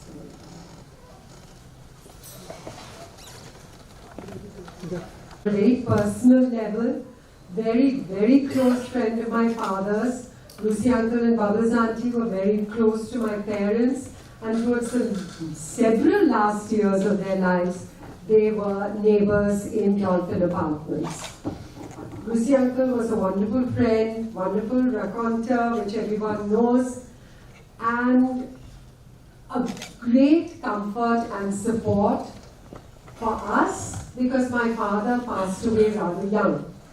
And my mother always knew that she could rely on, and they rely on them, and they were there for her, which was done famously with him, as Dana will tell you.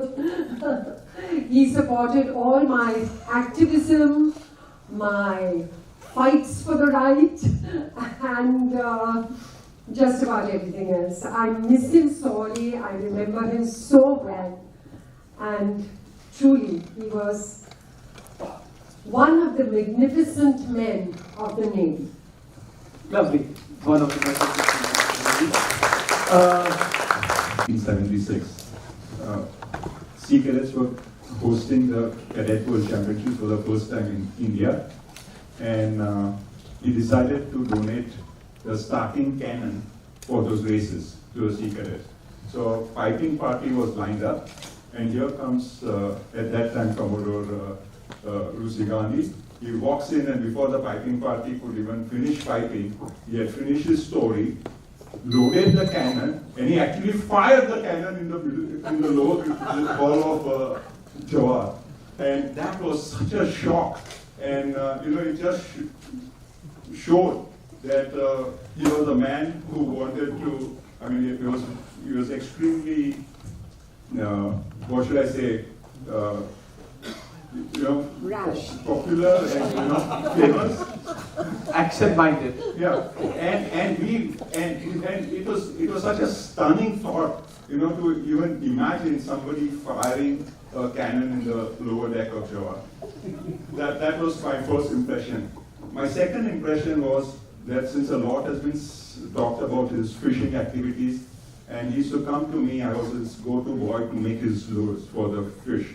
And since I'd done a lot of that work for him, one fine day, there was a bell at about 4:30 in the morning. And there was this guy standing in front of me with this huge fish, okay? And Anita said that there is so much of fish, I cannot put it in the fridge. So we found a way to chop it and put it in.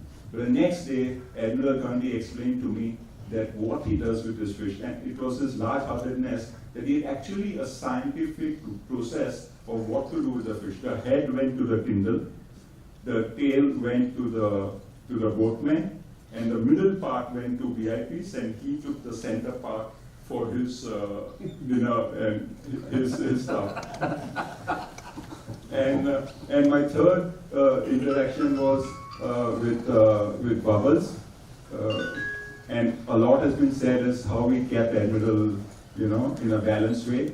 And once Admiral Ghandhi and his granddaughter were taking a walk on the Tata jetty, and they were having an argument regarding some flags were displayed, and they didn't seem to come to an agreement as to what flag was it. So Bubbles couldn't stand it anymore, so she came running to me and asked me, what are these flags? And I gave him, okay, this was Echo, this was this. And then she said, oh, the granddaughter was right. Lovely, sir.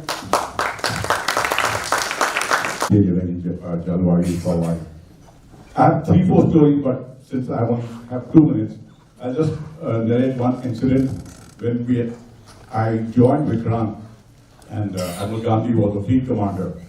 At sea, we used to see when there was no flying, we used to see Admiral walking the flight deck. He had a special beret for himself. It was the normal naval beret with another emblem on the side, which probably was the formation sign of one of the British armies, the guards. Ladakh.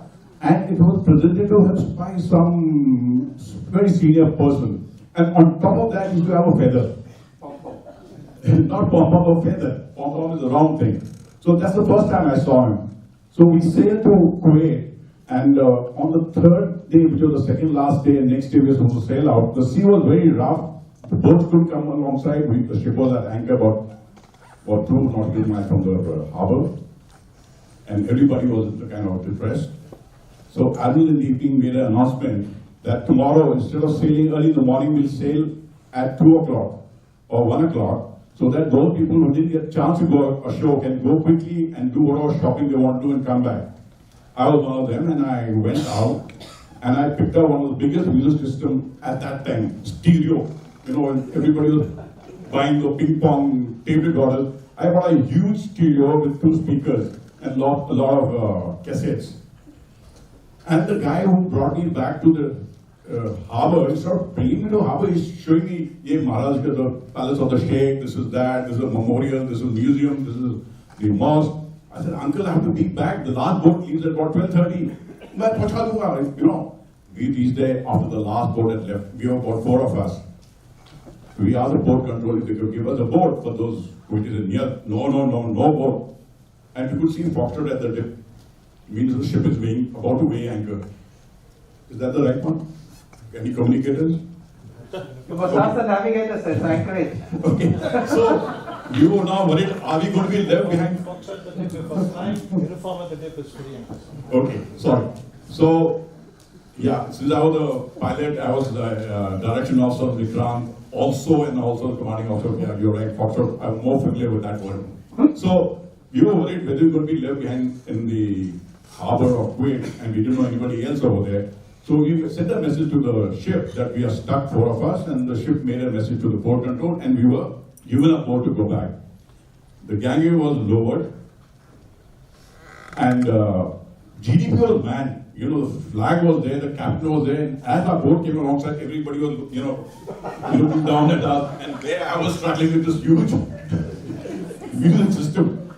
Unfortunately, my leaving harbor station was the piping also in charge, piping party. I was a sub-lieutenant that time doing my watchkeeping, and my position was in the GDP. So I quickly changed and ran up to the GDP, and I was scared. I said, Excel's going to fire me, CEO's going to fire me, Fool's going to fire me, so will the Admiral fire me.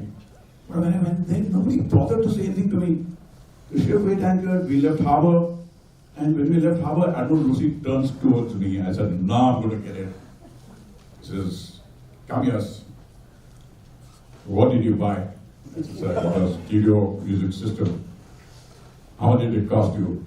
I said, sir, my uncle bought it for me. I'll pay him in India. And you got some music? I said, yes, sir.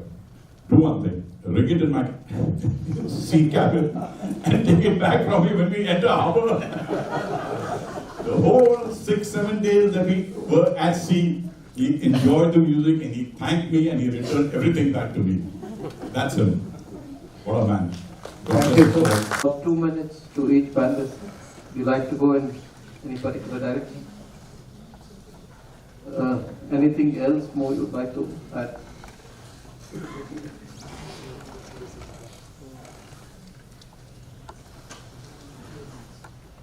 Kothari, you can start off till the correct it.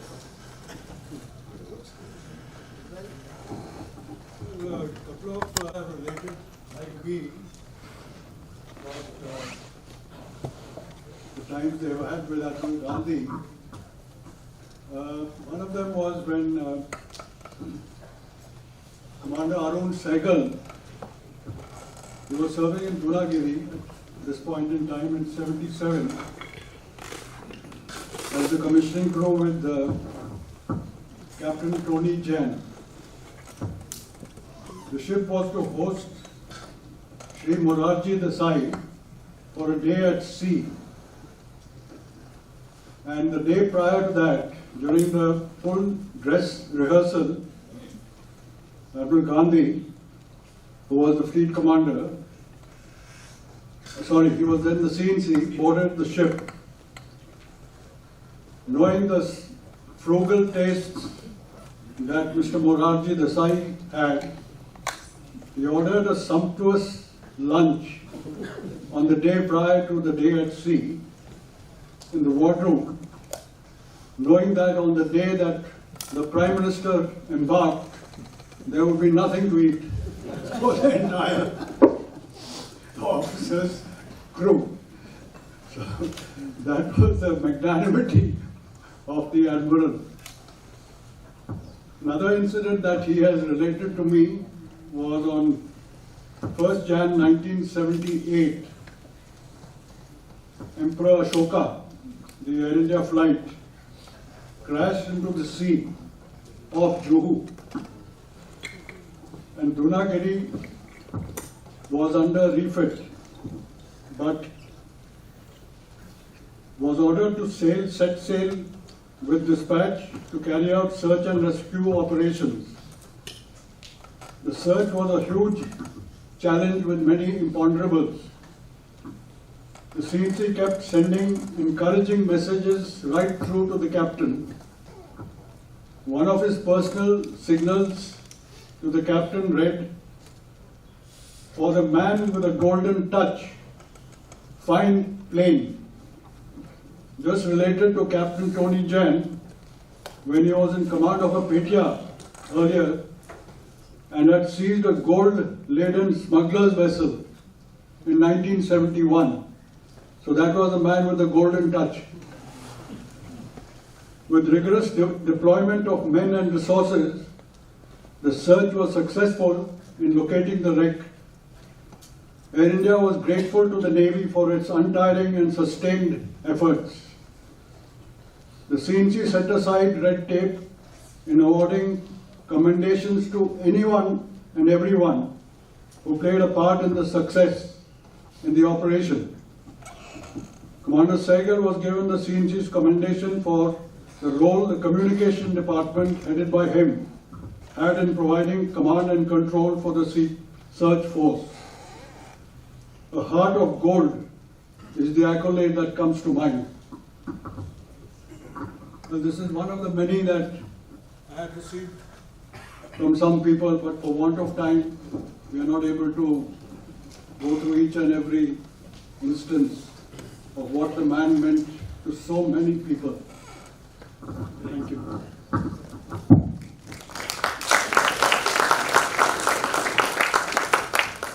We could go on and on, this is just random. So Admiral Ghandhi taught us all a lot of things. One of the things he taught me was how to take a cat nap. As the CNC, You know, I used to find when I first came, for 20 minutes exactly after lunch, he was, you know, persona non grata to the rest of the world. And he had this ability to fall asleep instantly and get up fresh as a daisy 20 minutes after that. And I thought I wouldn't be able to do it, but I also perfected it after some time. But those are some of the things that those days you did. He also had a pretty great relationship with those of you who remember Admiral Nathkani, who was his chief of staff. And they were bantering all the time. Admiral Nathkani could take liberties with him, and he took liberties with Admiral Nathkani. And one such exchange, and they were all very humorous, and they didn't mean much. And in those days, in the old CNC's office, the chief of staff used to come in from the side. You know, the chief of staff's office was adjacent to the CNC's. And Pudgy used to keep coming in with something or the other and going out. And I could hear this in the background somewhere. One day I was standing in front of Lucy, and Lucy was engaged in some important decision on some function for some important guest. And Pudgy came in, and while he was focused on that, and Pudgy came in and said, you know, sir, about those missile boats, they need to go to Goa, and you have to take a call. And Lucy was pretty upset at being disturbed at this point. So he looked at me, he looked at Pudgy, then he took off his specs, put them on the table. Then he looked at Pudgy, who started getting uncomfortable. And he looked at me again. And then he said, Pudgy, how many times have I told you I'm the commander-in-chief? If a war breaks out, let me know. Otherwise, take these decisions yourself. Sure enough, Pudgy went off, and Admiral went back to whatever he was doing. And said, okay, flags, where were we? And that also struck with me. But it was actually just aside, and they had a great relationship as Chief of Staff and CNC.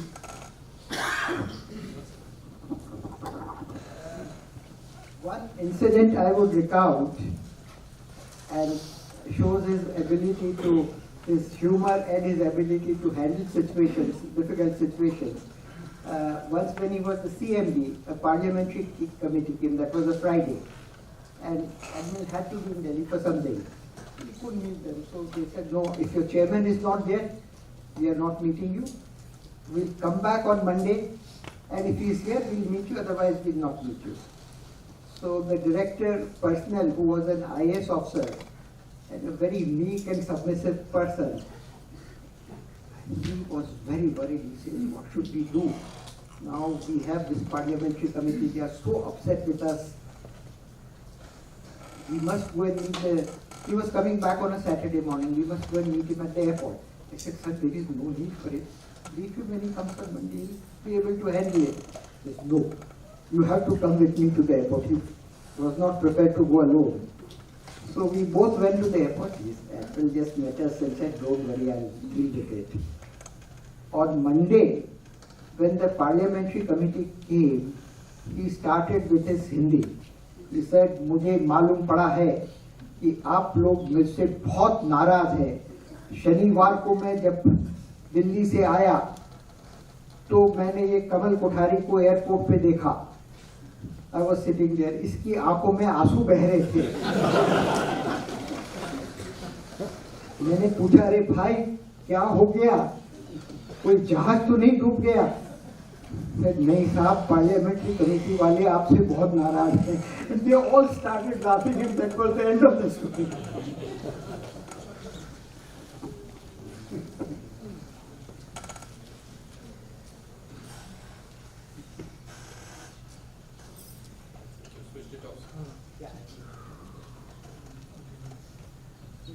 Yeah. Ladies and gentlemen, we come to the virtual end, the risk of taking about 60 to 90 seconds more. My very brief closing comments. I'll end with MHS again, because it's MHS which is hosting this function, and not many people know that for Rusi, MHS was a kind of favorite resort after retirement, because when MHS was in Robert House then, he used to go almost every day, go to the US club, borrow a book, sit there, have a cup of tea, and whenever That was with Commodore Malya. But whenever Admiral Manoharavati and Fauji Natkam were in town, they would have the Adda in MHS, which was in Robert House. So Commander Mohan Narayan remembers, he says it was so interesting and illuminating to have these three people sit and chat.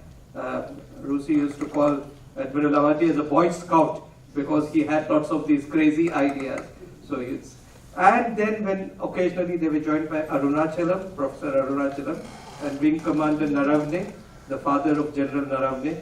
So these were all the biggies in MHS, and it was, as Commander Narayan says, it was an education in itself. I'll end with this last bit, and that is where we bring in generation next, so to say. Admiral Rusi Ghandhi mentioned when Mysore was decommissioned that this is, end of an era of graciousness and dignity.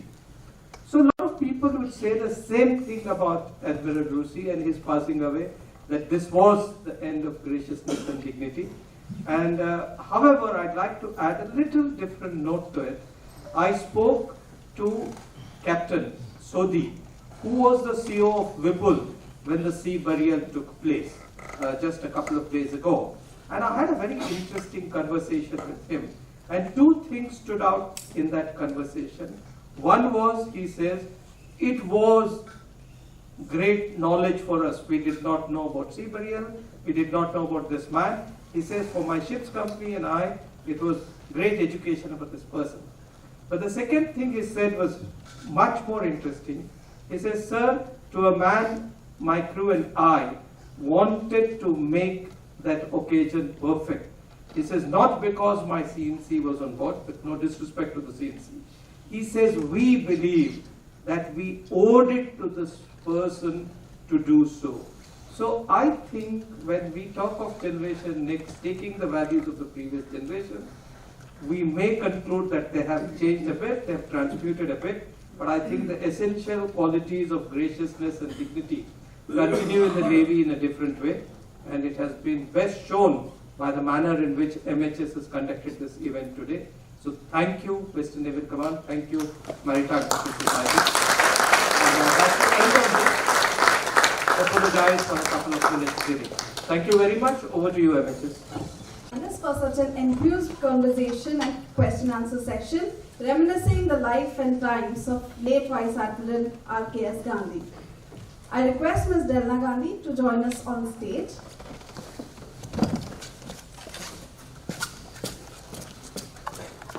West Naval Command to felicitate our speakers and moderator.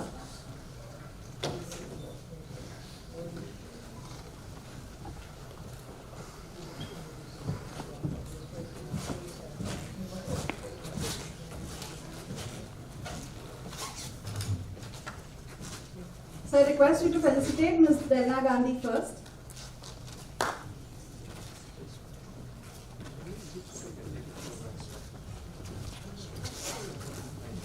Thank you so much.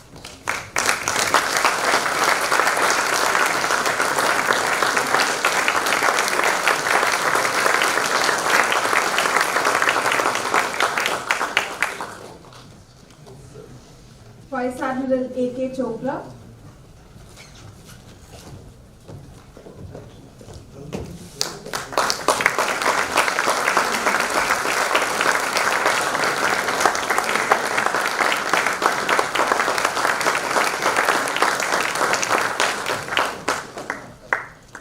Vice Admiral Krishna Rena.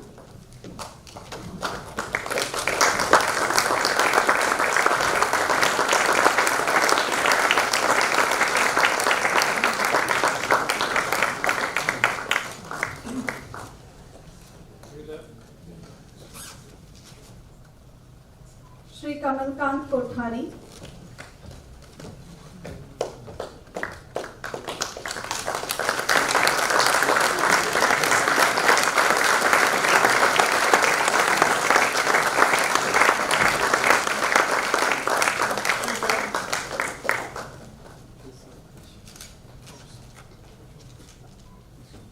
And Commodore Shrikant Kesnur.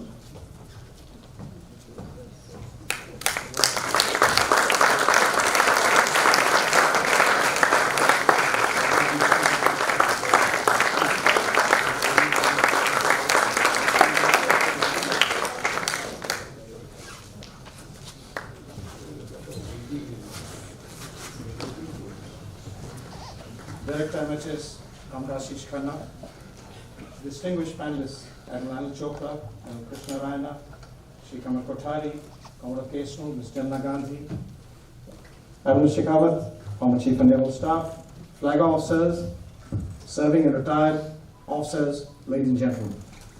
I'm sure you'll agree with me that it's been a wonderful afternoon, well spent, looking back into the growth and history of the Navy through the eyes of one of its most distinguished admirals who's been there, done that, gone through it, and so wonderfully mentioned by Commodore Kesnu, making and witnessing history. About a decade ago, the Navy decided that some of the articulation of our history was a little too formal, though we've had some wonderful books that have come out with the efforts of both the MHS and the Naval History Division. And a series of publications through the quarter deck and various other articles and snippets. So a call was taken at that time to commemorate some of the senior-most officers, the former chiefs of the Navy who had been there pre and post-independence under 2 ensigns.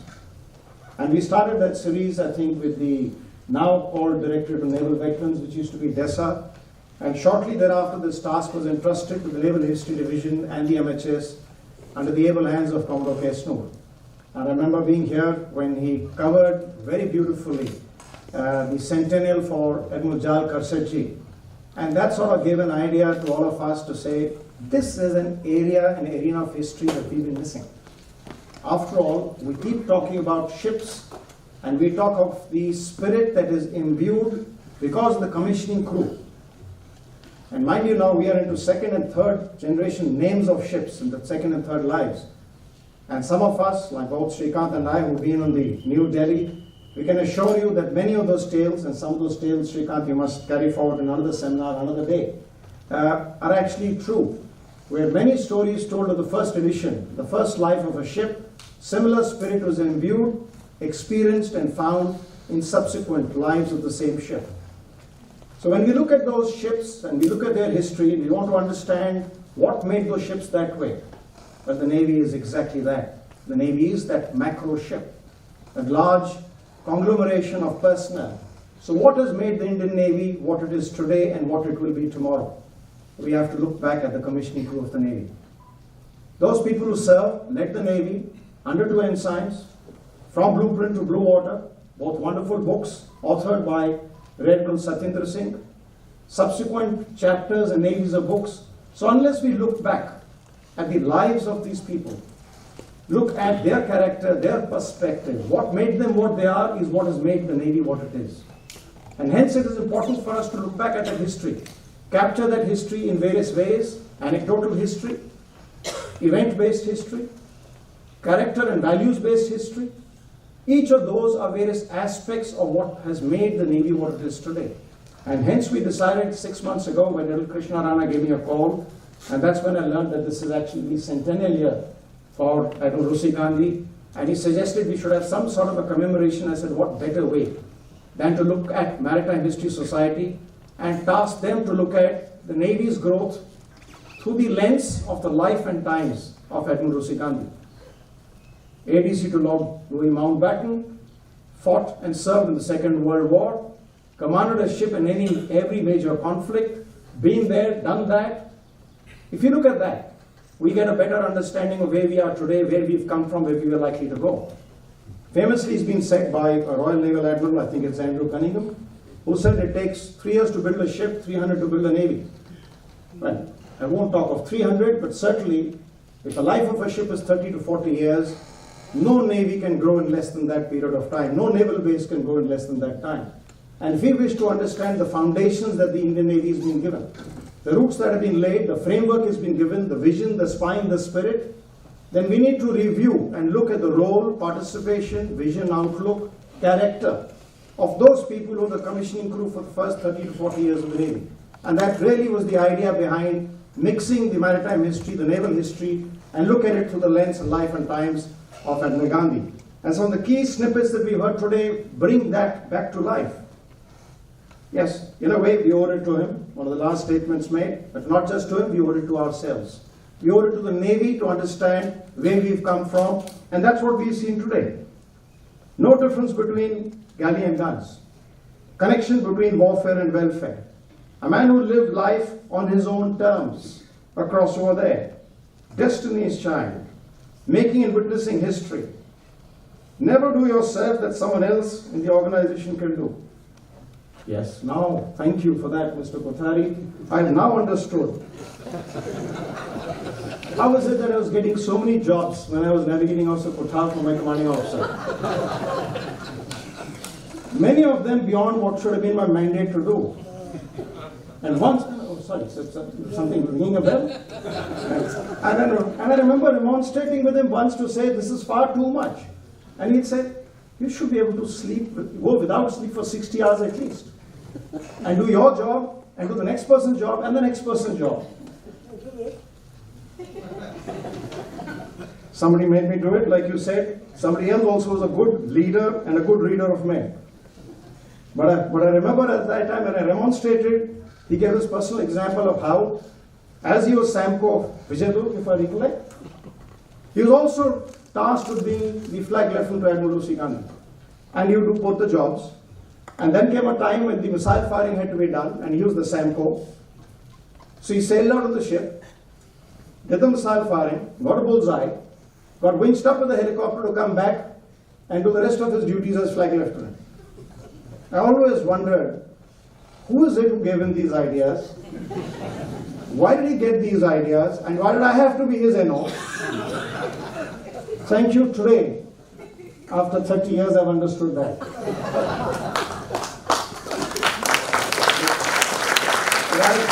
As has been said, they don't make them like that anymore.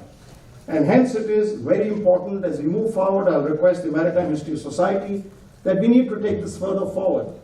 Not just looking at the jugalbandi that existed between Admiral Ghandhi and Admiral Manohar Awati, not just in the color of their socks, because both wore bright red socks always. I've been witness to seeing that for Admiral Awati at least.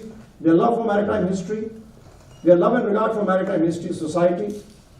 But we need to take that forward to view and build up this as a series of lectures, which should culminate by the time that we reach the centennial of Admiral Awati, which is also the start of the 50th year of the Maritime History Society.